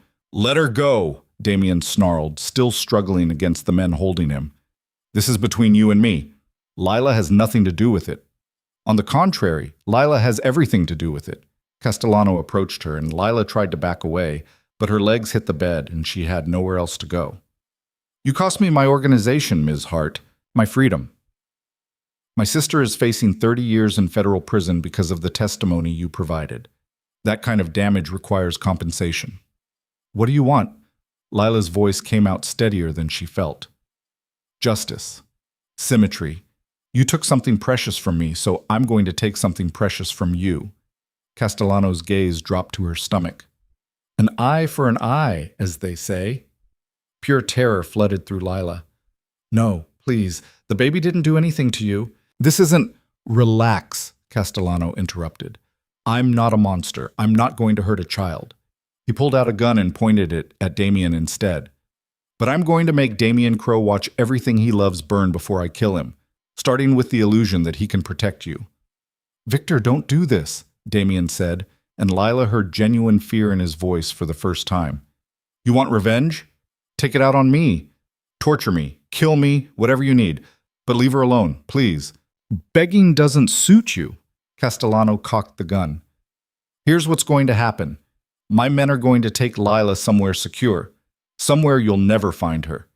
And you're going to spend the rest of your very short life knowing that your wife and child are out there, terrified and alone, because you weren't strong enough to save them. I'll hunt you down, Damien said quietly. I'll find you wherever you hide, and I'll make you regret ever touching her. I'm counting on it. Castellano gestures to his men. Take her, and if Damien tries to follow, shoot him in the knees. I want him alive for now, but mobility is optional. The men moved toward Lila, and she felt panic clawing up her throat. This couldn't be happening. They'd won. Castellano was supposed to be in prison, and she and Damien were supposed to be safe, and their baby was supposed to grow up in a world without this kind of violence. But the world didn't care what was supposed to happen. One of the men grabbed Lila's arm, and she tried to fight, tried to scream, but a hand clamped over her mouth, and suddenly she was being dragged toward the shattered window. Through the smoke and chaos, she saw Damien struggling with inhuman strength, saw blood on his face where someone had hit him, saw the desperation in his eyes. Then the world tilted. The man holding Lila suddenly released her and stumbled backward, a dark stain spreading across his tactical vest. The sound of the gunshot came a half-second later, sharp and impossibly loud in the enclosed space. More shots followed, and the second masked man went down. Lila hit the floor and covered her head, trying to make herself as small as possible while gunfire erupted around her. When the shooting stopped, she looked up to see Marcus Vance standing in the doorway with a rifle, flanked by 4 men in matching tactical gear. The room was a war zone, smoke still hanging in the air, glass crunching underfoot, bodies bleeding on the expensive carpet. Castellano was gone. Damien! Marcus crossed the room in 3 strides, checking Damien for injuries. Are you hit? I'm fine. Lila, where's Lila? I'm here, Lila managed, though her voice sounded distant even to her own ears. I'm okay. Damien was beside her in an instant, hands running over her body, checking for wounds, for blood, for any sign that she'd been hurt. The baby? Is the baby? Moving, Lila said, pressing his hand to her stomach where she could feel frantic kicks. Scared, I think, but alive. We need to evacuate, Marcus said grimly. Castellano won't have come alone. There could be more of his people in the building. He was right. As they made their way out of the penthouse, they encountered 2 more of Castellano's men in the hallway. Marcus's team handled them with brutal efficiency, but Lila could hear more footsteps echoing up the stairwell, more voices coordinating in the kind of tactical shorthand that meant professional mercenaries. This isn't just revenge, Damien said as they descended the emergency stairs. This is a military operation. Castellano must have called in every favor he had, hired every gun he could afford. He liquidated assets, one of Marcus's men confirmed. We intercepted communications about wire transfers totaling $15 million to various offshore accounts. He's funding a private war. They burst out of the stairwell into the hotel's underground parking garage, where 3 armored vehicles waited with engines running. Marcus practically threw Lila into the middle vehicle, Damien climbing in beside her while armed guards filled the other seats. The convoy pulled out with a screech of tires, and Lila caught a glimpse of more masked figures running toward them before the vehicles accelerated up the exit ramp and onto the street. Behind them, the sound of gunfire echoed through the parking structure. Where are we going? Lila asked. The harbor, Marcus said from the driver's seat. We have a boat standing by. Once we're on the water, Castellano will have a much harder time reaching us. And then what? We run forever? We run until we can figure out how to end this permanently. Marcus took a corner hard enough to throw everyone against their seatbelts. The federal government has issued a warrant for Castellano's arrest for tonight's attack. His bail has been revoked, but he's got resources and connections we're still mapping. Until we know the full extent of his operation, the safest place for you is somewhere he can't reach. The drive to the harbor took 15 minutes that felt like hours. Lila kept expecting more vehicles to appear, more gunfire, more violence. But they made it to the docks without further incident, pulling up beside a sleek yacht that looked more like a small ship. "This is yours?"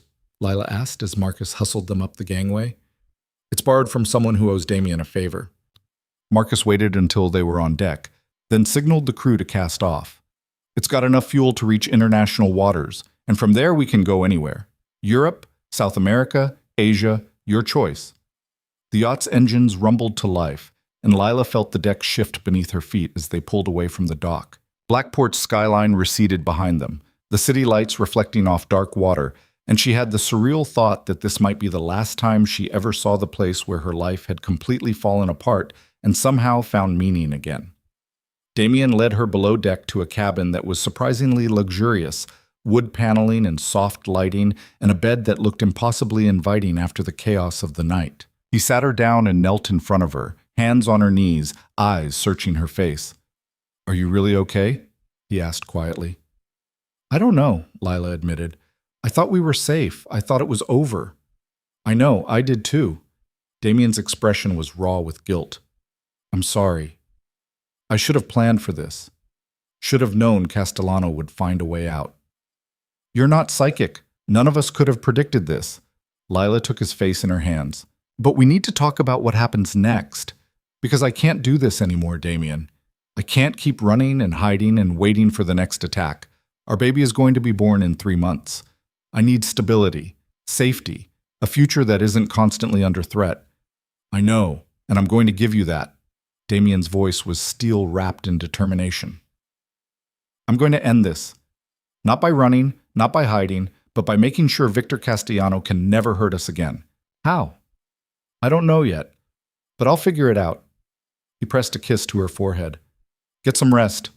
We'll be in international waters in a few hours, and then we can make a real plan." Lila wanted to argue, wanted to demand answers and strategies and guarantees, but exhaustion was pulling at her like a physical weight, and the baby was finally settling down after the chaos. She let Damien help her into bed, felt him lie down beside her, and closed her eyes. She woke to voices arguing above deck. Lila checked her phone. She'd been asleep for almost 3 hours. The yacht was moving steadily, the engine's vibration a constant presence beneath her. She could hear Damien and Marcus talking, their voices raised in the kind of argument that meant fundamental disagreement. Quietly, she climbed out of bed and made her way up to the deck. Dawn was breaking over the ocean, painting the water in shades of pink and gold. Damien and Marcus stood near the helm, and both turned when they heard her footsteps. "I thought you were sleeping," Damien said. "I was. Until you two started fighting loud enough to wake the dead." Lila crossed her arms. "What's going on?" Marcus and Damien exchanged a look. Then Damien sighed. "Marcus wants to keep running. Head to South America, set you up somewhere remote. Wait for Castellano to make a mistake we can exploit." "And you don't agree?" "No, because Castellano isn't going to make a mistake. He's too smart, too careful. He'll keep coming after us, and eventually he'll find us. Maybe in 6 months, maybe in 6 years, but eventually." Damien's jaw tightened. "I want to go back to Blackport." "That's insane," Lila said. "It's the only way. Castellano expects us to run, so that's where he'll focus his resources. If we go back, if we face him on ground we know with resources we control, we have a chance." "A chance to get killed," Marcus interjected. "Damien, I understand the impulse, but Lila is 6 months pregnant. She needs protection, not a war zone." "I need this to end," Lila said quietly. Both men looked at her. "Marcus, I appreciate everything you've done to keep us safe, but Damien's right. We can't run forever, and I don't want our child born on a yacht in the middle of the ocean, or in some remote compound where we're prisoners of our own fear. If we go back, Castellano will move against you immediately," Marcus warned. "Then we move first." Damien pulled out his phone and brought up a map. "I've been thinking about this for the last 3 hours. Castellano's strength is in the shadows. Intimidation, leverage, violence that happens behind closed doors. But what if we drag him into the light? What if we make it impossible for him to hurt us without destroying himself in the process?" "I'm listening," Marcus said carefully. "We go public. Not just with the federal charges, but with everything, the threats, the attacks, the attempted kidnapping. We hold a press conference and tell the entire city exactly what Victor Castellano has done and why. We make Lila the most visible person in Blackport. Interviews, social media, constant public appearances. Castellano can't touch her without the whole world watching. That puts a target on her back, Marcus said. The target's already there. This way, at least we control the narrative. Damien looked at Lila. But it means no more privacy, no more quiet life. Every moment would be documented, shared, turned into ammunition against Castellano. Lila thought about it. Thought about spending the next 3 months of her pregnancy in front of cameras, telling strangers about the most traumatic experiences of her life. Thought about raising a child in the public eye, with every milestone and moment captured and broadcast. Then she thought about the alternative. Years of running, of hiding, of never knowing when Castellano might finally catch up to them. "Let's do it," she said. "Let's burn his empire to the ground using nothing but the truth." Marcus was quiet for a long moment. Then he nodded slowly. "Okay. If we're doing this, we do it right. I'll start making calls. We'll need media contacts, legal advisors, security that can handle the publicity. And we'll need to move fast before Castellano realizes what we're planning." They turned the yacht around. The trip back to Blackport took 6 hours, and Lila spent most of it on the phone with James Torres, the federal prosecutor who had built the case against Castellano. Torres was initially skeptical of the plan, but as Damien laid out the strategy, she heard the prosecutor's tone shift from doubt to calculation. "It could work," Torres admitted. "If you can keep Lila safe long enough to get the story out, the public pressure alone might force Castellano into making mistakes. And every threat he makes, every move he attempts, becomes more evidence for the prosecution." "How do we keep her safe?" Lila asked on speaker so everyone could hear. "We turn her into a fortress. Round-the-clock security, public appearances only in controlled environments, every movement documented and broadcast. Castellano would have to be suicidal to try anything." "He might be," Damien said quietly. "He's already facing life in prison. He might decide that revenge is worth dying for." "Then we make sure he doesn't get the chance." Torres paused. "I can have federal agents assigned to Lila's protection detail. Official, on-the-record protection that Castellano would have to go through the government to reach. Combined with your private security, it should be enough." The plan solidified over the next few hours. Torres would arrange a press conference for the following day, giving them time to prepare Lila's statement and coordinate security.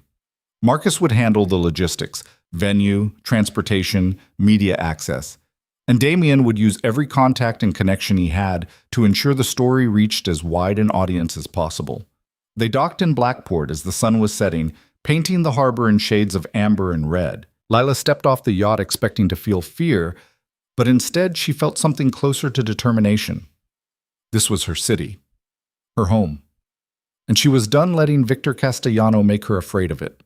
The safe house Marcus had arranged was different from the others, a downtown loft with floor-to-ceiling windows and visibility from the street. The point wasn't to hide anymore. The point was to be seen. That night, Lila sat at a desk and wrote out everything that had happened, every threat, every moment of fear, every time Castellano had tried to use her as a weapon against Damien. The words poured out of her in a torrent, and by the time she finished, she had 15 pages of single-spaced testimony that read like a thriller novel, except every word was true. Damien read it over her shoulder, his hand resting on hers. "This is going to change everything," he said quietly. "I know. People will judge you, question you. Some will call you a liar, say you're seeking attention or money or revenge. I know that too." Lila looked up at him. "But some people will believe me. And those people will put pressure on the system to actually hold Castellano accountable. That's worth the judgment." The press conference was scheduled for 2 p.m. the following day, in the ballroom of the Meridian Hotel, where this whole nightmare had started 6 months ago. Torres had contacted every major news outlet in the region, and by morning, the media attention was overwhelming. Camera crews lined up outside the hotel. Reporters shouted questions at Lila as Marcus's security team escorted her inside.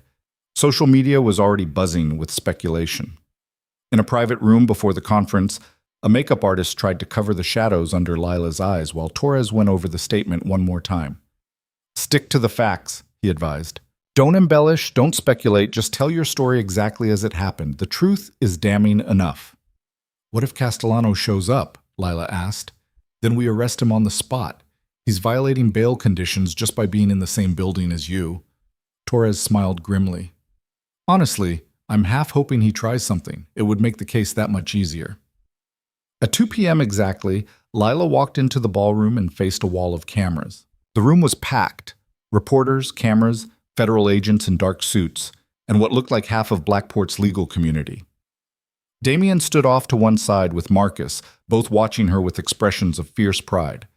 Torres sat at the table beside her, lending official weight to her testimony. Lila adjusted the microphone, took a breath, and began to speak. My name is Lila Hart. 6 months ago, I was married to Damien Crow. 3 weeks into our marriage, that relationship was used as a weapon by a man named Victor Castellano to extort and threaten my husband. Today, I'm here to tell you exactly what Castellano did and why he needs to face justice for it. She read her statement slowly, clearly, making eye contact with the cameras and the reporters.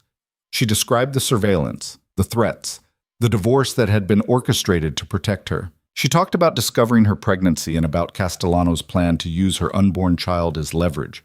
And she described in precise detail the attack on the penthouse, the attempted kidnapping, the violence that had almost cost her and her baby their lives. When she finished, the room was silent. Then the questions started. Dozens of reporters shouting over each other, cameras flashing, the noise almost overwhelming. Torres fielded most of them, but some were directed at Lila specifically. Ms. Hart, why are you coming forward now? Because I'm tired of being afraid. Because my baby deserves to grow up in a world where men like Victor Castellano can't terrorize people without consequences. Are you seeking financial compensation? No, I'm seeking justice. Mr. Castellano's lawyers claim you're lying, that this is a fabrication designed to cover up your husband's criminal activities. How do you respond? Lila looked directly into the camera. I have documentation, surveillance footage, federal testimony. Medical records showing the stress this situation has put on my pregnancy. Victor Castellano can call me a liar all he wants, but the evidence speaks for itself. The press conference lasted 90 minutes. By the time it ended, Lila's story was trending on social media, picked up by national news outlets, and generating exactly the kind of public outrage Torres had predicted. The pressure on the federal court system to deny Castellano's bail became immediate and intense. But the reaction from Castellano himself was even faster. Lila was in the car with Damien and Marcus, heading back to the safe house, when Marcus's phone rang. He listened for a moment, his expression darkening, then put the call on speaker. Say that again, he said. Agent Chen's voice filled the car. Castellano just posted a video response on social media. You need to see this. Marcus pulled it up on his tablet. The video showed Victor Castellano sitting in what looked like an expensive office, dressed in a suit, looking calm and reasonable and completely unthreatening. I've been watching Ms. Hart's press conference with great interest, he said to the camera, and I have to admit she's an excellent storyteller. The problem is, that's all it is. A story. I have never threatened Ms. Hart. I have never attempted to kidnap her. And the so-called attack on the penthouse was actually a home invasion by unknown assailants that I had nothing to do with. He leaned forward, his expression sympathetic. I understand Ms. Hart is under tremendous stress. Pregnancy is difficult, especially when you're estranged from your partner. It's natural to want someone to blame for that pain, but making false accusations against innocent people isn't the answer. I hope she gets the help she needs. The video ended. Lila stared at the screen, feeling fury rise in her chest. He's calling me crazy, making it seem like I invented everything because I'm an unstable pregnant woman. He's playing to his base, Torres said through the phone. People who want to believe that wealthy men don't do these things. People who are predisposed to doubt women's testimony. Will it work? Damien asked. For some people, yes, but not for everyone. And more importantly, not for the federal prosecutors who have actual evidence. Torres paused. Castellano just made a mistake. By denying everything publicly, he's locked himself into a narrative. When we prove he's lying, and we will prove it, the backlash will be devastating. The car pulled up to the safe house, and Marcus hustled them inside. But as Lila crossed the threshold, she had the distinct feeling that they'd just crossed a different kind of line. The war between them and Castellano was no longer happening in shadows. It was public now, playing out on cameras and social media and in the court of public opinion. And Lila had no idea who would win. The public battle lasted 3 weeks, and it was brutal. Castellano's legal team launched a coordinated media campaign painting Lila as an unstable woman seeking attention and money. They produced witnesses who claimed she had been seen arguing with Damien in public during their marriage, suggested her pregnancy was making her emotionally fragile, even hired a psychologist who had never met Lila to speculate on television about postpartum conditions that could cause delusions. But Torres and his team fought back harder. They released surveillance footage from the Opal Room showing Castellano's men grabbing Lila. They produced financial records proving Castellano had wired $15 million to known mercenaries. They had federal agents testify about the attack on the penthouse, complete with ballistics evidence and tactical analysis. Every lie Castellano told, they systematically dismantled with documentation and proof. And through it all, Lila remained visible. She did interviews from the safe house, always with her growing belly prominently displayed, speaking calmly and clearly about what had happened to her. She answered every question, no matter how hostile or invasive, with the kind of quiet strength that made even skeptics pause. And when Castellano's lawyers tried to paint her as a gold digger, she released her financial records showing she had never taken a single dollar from Damien beyond what she'd earned managing the bookstore. Public opinion began to shift. Social media campaigns sprang up supporting Lila, women sharing their own stories of being disbelieved, of having their credibility questioned because they dared to accuse powerful men. The hashtag Believe Lila trended for days. Protesters gathered outside the courthouse demanding Castellano's bail be revoked. The pressure became impossible to ignore. 2 weeks after Lila's press conference, a federal judge ruled that Castellano's bail was revoked due to new evidence of witness intimidation and continued criminal activity. Castellano was remanded to federal custody to await trial. Lila watched the news coverage from the safe house with Damien's arms around her, and for the first time in months, she let herself believe it might actually be over. But Victor Castellano had one final move to make. The message arrived on a Thursday afternoon, delivered to the safe house by a courier who disappeared before Marcus's security team could question him. It was a single envelope, expensive paper, addressed to Lila in elegant handwriting. Marcus wanted to have it tested for toxins before opening it, but Lila shook her head. If he wanted me dead, he wouldn't use poison. He'd want something more dramatic. She opened the envelope and pulled out a handwritten letter. Dear Lila, congratulations on your victory. You've successfully turned me into a villain in the public eye, destroyed my organization, and ensured I'll spend the rest of my life in a federal prison.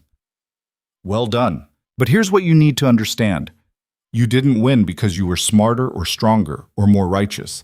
You won because I allowed you to win. Because the game was never about destroying you or Damien. It was about proving a point. Power isn't real unless someone is willing to fear it. Love isn't real unless someone is willing to sacrifice for it. You and Damien have both now.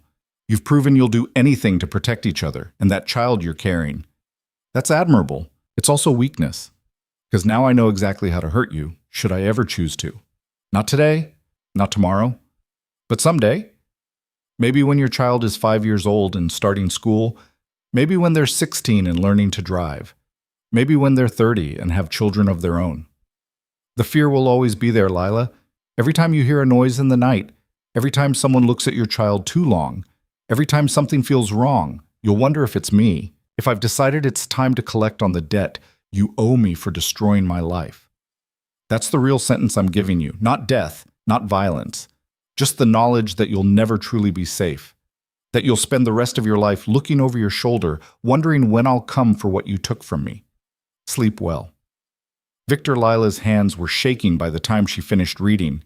Damien took the letter from her, read it, and his face went white with rage. He's trying to terrorize you, he said. Even from prison, he's trying to maintain control. And it's working, Lila whispered, because he's right. How do we ever feel safe knowing he's out there, planning and waiting? Marcus had been reading over Damien's shoulder. Now he pulled out his phone. I'm calling Torres. This letter is a direct threat. It's evidence of witness intimidation. Castellano just violated federal law from inside a prison cell. It won't matter, Lila said dully. He's already going to prison for life. What are they going to do? Give him extra life sentences? The threat is still there. The fear is still real. Damien knelt in front of her, taking her face in his hands. Listen to me. Castellano is trying to win psychologically because he's lost every other way. But he's locked in a cell. He has no resources, no organization, no power beyond the words on that page. And those words only have power if we give it to them. How do we not give it to them? Lila asked. How do I not spend the rest of my life afraid for our child? By choosing not to, Damien said simply.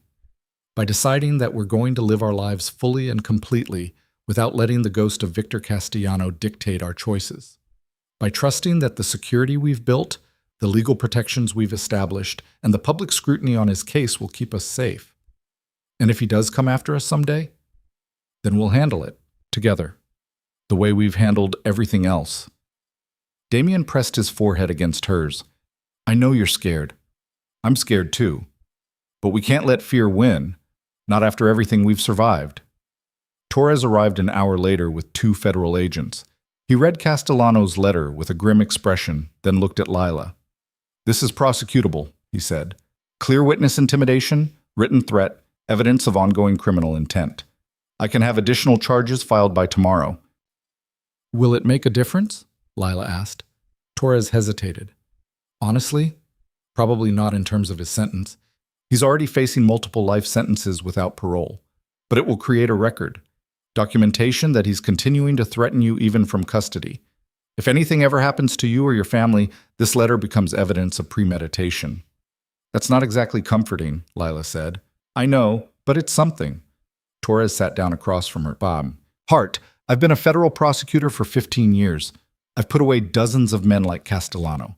Men who think they're untouchable, who believe power gives them the right to hurt people. And I've learned that the best revenge against men like that isn't fear. It's living well.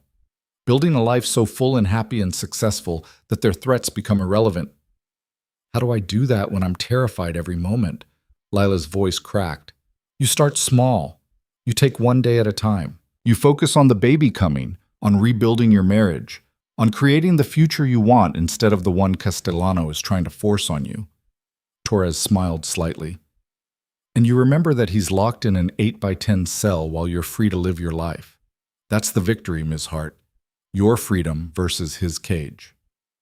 That night, lying in bed with Damien's hand on her stomach and the baby kicking beneath his palm, Lila made a decision. She was done letting Victor Castellano control her life. Done giving his threats power. Done living in fear of a future that might never come.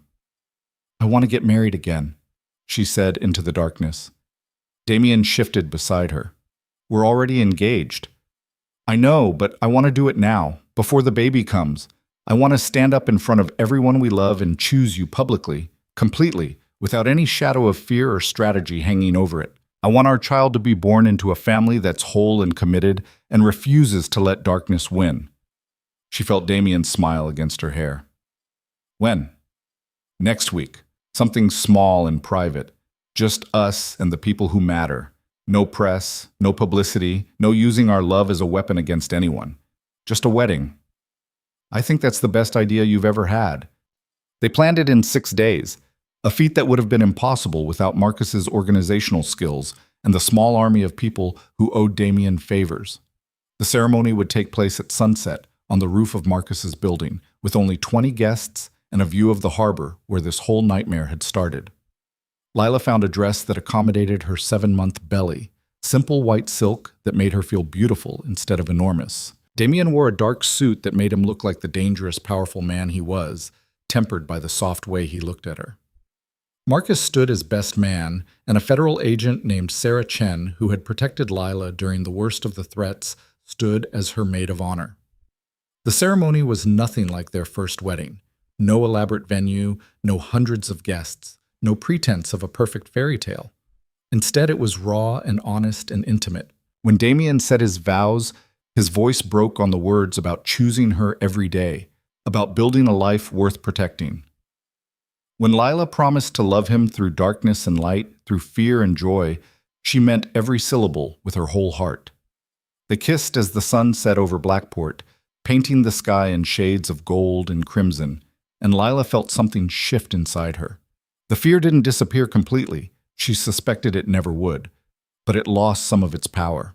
Because standing beside Damien, surrounded by people who had fought for them and protected them and believed in them, Lila realized that Castellano had been wrong about one thing.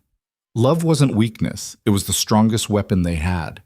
The reception was small and perfect. They ate good food and drank sparkling cider and danced to music that made Lila's heart full. Marcus gave a toast that started with humor and ended with genuine emotion, talking about how Damien had transformed from a man who trusted no one to someone who had built a family worth dying for. Sarah Chen spoke about Lila's courage, her refusal to be intimidated, her strength in the face of impossible odds. And when it was over, when the guests had left and the caterers had cleaned up, Damien and Lila stood alone on the roof watching the city lights flicker like earthbound stars. "Are you happy?" Damien asked quietly. Lila pressed close to his side, one hand on her belly where the baby was doing what felt like gymnastics. "I'm terrified and exhausted and still processing trauma that's going to take years to fully heal from," she said honestly. "But yes, I'm happy because I'm here with you and we're building something real, and that matters more than the fear." "I love you," Damien said. "I'm going to spend the rest of my life making sure you never regret choosing me." I could never regret it. Even with everything that's happened, the divorce, the threats, the fear, I'd do it all again if it meant ending up here with you. 2 months later, on a cold morning in early December, Lila went into labor. The contractions started at dawn, and by noon she was in the hospital with Damien gripping her hand and Marcus coordinating security outside her room like they were protecting a head of state. Federal agents stood guard in the hallways. The hospital had been vetted and secured. Every doctor and nurse had been background checked. But when their daughter finally arrived after 14 hours of labor, screaming and perfect and impossibly small, all the security in the world couldn't compare to the feeling of holding her for the first time. "She's beautiful," Damien whispered, tears streaming down his face as he looked at the tiny human they had created. "She's perfect." "What should we name her?" Lila asked, exhausted but euphoric. They had debated names for months without deciding. But looking at their daughter's face, determined and fierce, even at only minutes old, Damien smiled. "Hope," he said. "Her name is Hope." And it was perfect. The first few weeks of Hope's life passed in a blur of sleepless nights and overwhelming love and the kind of bone-deep exhaustion that came with caring for a newborn. Lila had expected to feel constantly afraid, checking every shadow, jumping at every noise, convinced that Castellano would somehow reach them despite being locked away. But instead, she found herself too busy and too tired and too completely in love with her daughter to spare much energy for fear. Torres called 3 weeks after Hope's birth with news. "Castellano's trial date has been set," he said, 4 months from now. "We're expecting it to last about 6 weeks. And the evidence is overwhelming. His lawyers are already trying to negotiate a plea deal." "Will you take it?" Lila asked, cradling Hope against her shoulder while the baby slept. "Only if it involves consecutive life sentences with no possibility of parole. Nothing less." Torres paused. "How are you holding up?" "Better than I expected. Being a mother is terrifying in all new ways, but at least these are normal fears, diaper blowouts and sleep deprivation instead of hitmen and kidnapping." Torres laughed. "That's progress. Has Castellano attempted any contact?" "No, and honestly, I think he's realized that threatening us only strengthens the case against him. His lawyers probably told him to stay silent." "Good. Keep it that way. Focus on your family. Let the legal system handle Castellano." Lila did exactly that. She threw herself into motherhood with the same intensity she'd once put into surviving. She learned to function on 3 hours of sleep. She mastered the art of breastfeeding while eating takeout with her free hand. She discovered that the sound of Hope's laughter could make the worst day instantly better. Damien proved to be a better father than even Lila had hoped. He changed diapers at 3 a.m. without complaint. He walked Hope around the apartment for hours when she wouldn't sleep. He sang off-key lullabies and made silly faces and looked at their daughter like she was the most miraculous thing he had ever seen. And slowly, carefully, they built a life. Damien made good on his promise to walk away from the darker parts of his empire. He sold off the businesses with questionable connections, liquidated assets tied to criminal networks, and redirected his resources toward legitimate ventures. It took months and cost him a significant portion of his wealth, but he did it without hesitation. "Money isn't worth anything if we can't enjoy it safely," he said when Lila questioned whether he was giving up too much. "Hope deserves parents who don't have to look over their shoulders. This is how we give her that." 6 months after Hope's birth, Torres called again. "The trial ended yesterday," he said. The jury deliberated for 4 hours. Victor Castellano was found guilty on all counts: racketeering, money laundering, conspiracy to commit murder, witness intimidation, and about 30 other felonies. The judge will formally sentence him next week, but we're looking at multiple life sentences without possibility of parole. Lila felt something release in her chest. Tension she'd been carrying so long she'd forgotten it was there. It's really over? It's really over. Castellano will spend the rest of his life in a maximum security federal prison. Elena got 25 years. Their entire organization has been dismantled. You're safe, Ms. Hart. You and your family are finally, truly safe. That night, Lila told Damien the news while they put Hope to bed. Their daughter had just started sleeping through the night, a miracle that felt almost as significant as Castellano's conviction. They stood over her crib watching her sleep, this tiny, perfect human who had no idea how much darkness had surrounded her arrival. "What do we do now?" Lila asked quietly. "We live," Damien said simply. "We raise our daughter. We build the life we want instead of the one we had to survive. We choose happiness." It sounds almost too simple. Maybe it is simple. Maybe we just made it complicated by letting fear control us. Damien pulled her close. "I spent years believing that power and control were the only things that mattered, that showing weakness would destroy me. But you taught me that loving someone completely, trusting them with your whole heart, that's not weakness. That's the bravest thing anyone can do." "You taught me the same thing," Lila said. "I thought love meant finding someone safe and predictable. Instead, I found you, dangerous and complicated and completely wrong for me on paper, and it turned out to be exactly right." They stood there for a long time, watching their daughter sleep and listening to the quiet sounds of the city outside. Somewhere in a federal prison, Victor Castellano was beginning the first night of a life sentence. Somewhere in the world, other people were facing their own battles against darkness and fear. But here, in this moment, Lila and Damien were simply a family, safe, whole, together. A year after Hope's birth, Damien surprised Lila with a gift, a small bookstore in downtown Blackport, completely renovated and ready to open. It was the dream she'd mentioned once in passing during their first year of marriage, before everything fell apart. "I know you loved managing books," Damien said as he handed her the keys. "I thought maybe you'd enjoy owning them too. No pressure, no timeline. But it's here if you want it." Lila walked through the empty store, running her hands over the shelves, imagining them filled with stories and possibilities. "It's perfect," she said, "but I can't run it alone, not with Hope." "So don't run it alone. Hire people, build a team. Make it whatever you want it to be." Damien smiled. "I'll handle Hope during your work hours. I've gotten pretty good at the dad thing." 3 months later, Hart's Books opened to a crowd of customers who had followed Lila's story and wanted to support her new beginning.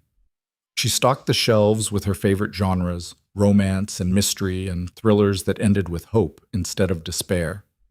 She hired 2 employees who loved books as much as she did, and she created a space that felt safe and welcoming and completely removed from the darkness that had once threatened to consume her life. On the bookstore's first anniversary, a package arrived. It was delivered by regular mail, and at first Lila thought it might be a gift from a customer. But when she opened it, she found a single photograph inside, a picture of Hope playing in the park, taken from a distance, with a note written in familiar handwriting. "Beautiful child. Congratulations on everything you've built. See you in 20 years. Lila's hands started shaking. She recognized the handwriting immediately. Victor Castellano's elegant script. But how? He was in maximum security. He had no contact with the outside world beyond monitored phone calls and supervised visits. She called Torres immediately. The prosecutor arrived at the bookstore within an hour, along with federal agents who secured the photograph and note as evidence. Torres's expression was grim as he examined them. "This is a problem," he admitted. "Castellano shouldn't have access to the outside world like this. Someone helped him, either a corrupt guard or a visitor who smuggled the photo out. "What does it mean?" Lila asked, though she already knew. "Is he threatening Hope?" Technically, the note doesn't contain an explicit threat, but combined with the unauthorized photograph, it's clearly meant to intimidate you. Torres pulled out his phone. "I'm going to have federal investigators look into how this happened. Anyone who helped Castellano send this is going to face serious charges." "That doesn't help me feel safe," Lila said. "If he can get someone to photograph my daughter and deliver it here, what else can he do from prison?" "Nothing," Damien said firmly. He'd arrived at the bookstore the moment Lila called, and now he stood beside her with that look of controlled fury she recognized from their worst moments. "He can send photographs and notes and try to make us afraid, but he can't actually touch us. The photo was taken in a public park with dozens of witnesses. Hope was never in danger." "This time," Lila said. "But what about next time? What about 20 years from now, when he's had decades to plan and scheme and build new networks?" Marcus, who had come with Damien, spoke up. "Then we adapt. We maintain security protocols. We stay vigilant, but we don't let this destroy the life you've built. That's exactly what Castellano wants, to steal your peace, even from behind bars." The federal investigation into the photograph took 3 weeks and resulted in the arrest of a prison guard who had been accepting bribes from Castellano's remaining associates.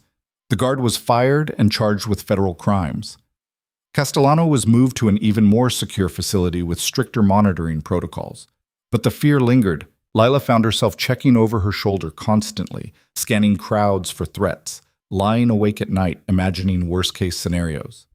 It was affecting her sleep, her work, her ability to enjoy the life she'd fought so hard to build. Finally, Damien sat her down and spoke with the kind of gentle honesty that had become the foundation of their marriage. "You need to talk to someone, Volk," he said. "A professional. Someone who can help you process the trauma and fear." "I'm fine," Lila protested. "You're not fine. You're surviving, which is different, and you've been surviving for so long that you've forgotten what it feels like to truly live without fear."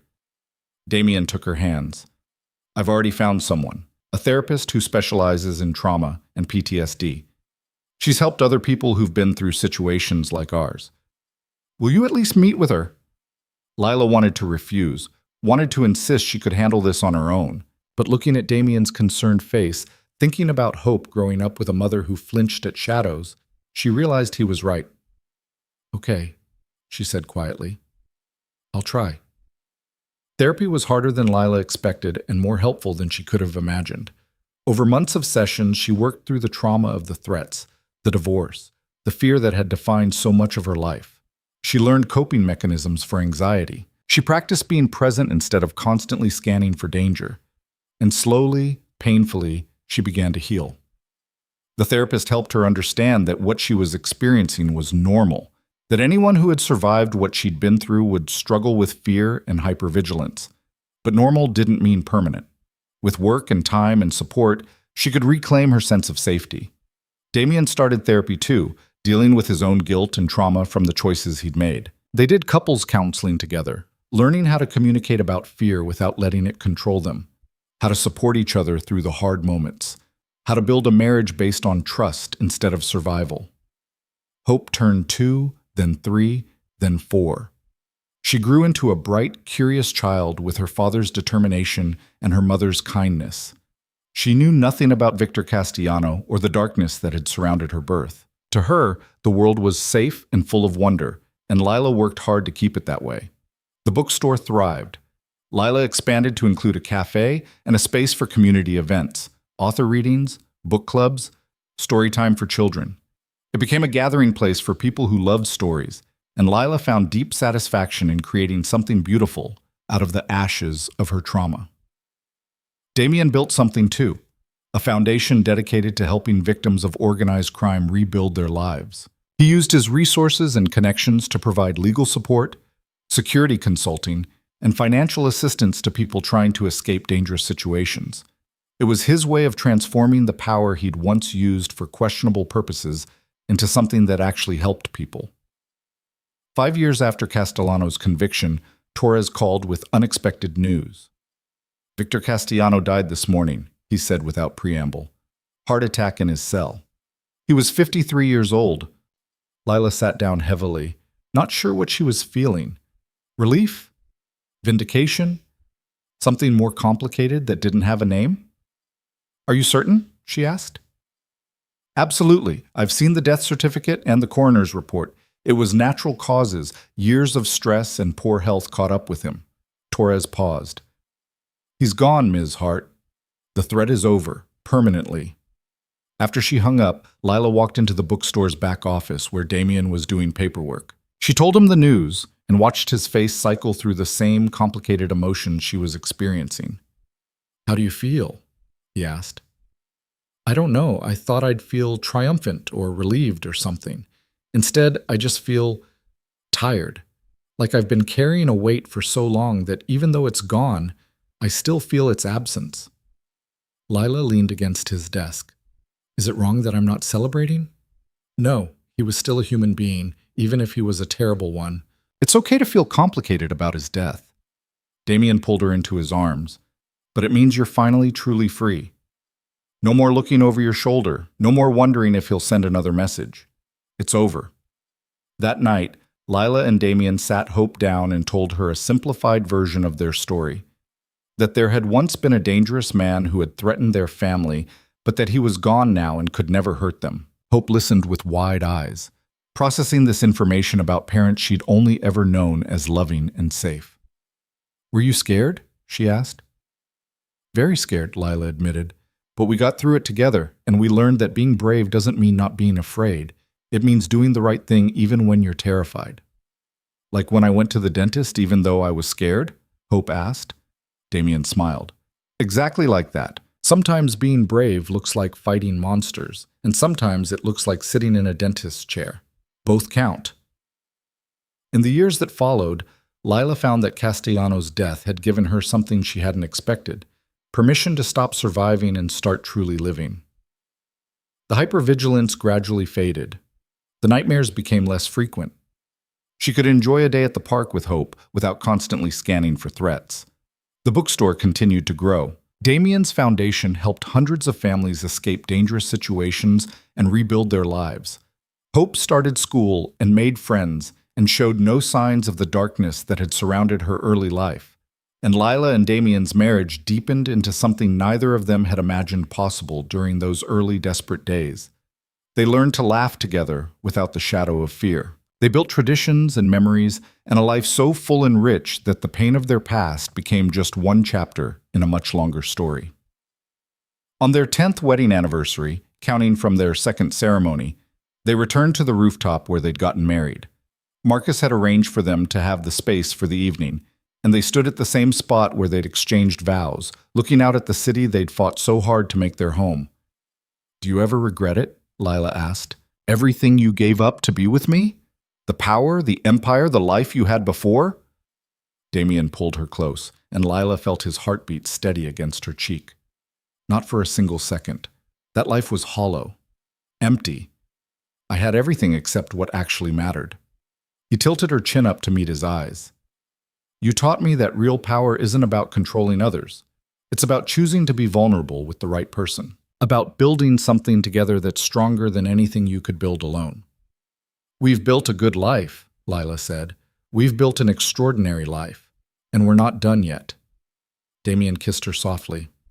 I love you, Lila Hartcrow. I loved you when I thought I had to let you go. I loved you when we were fighting for survival.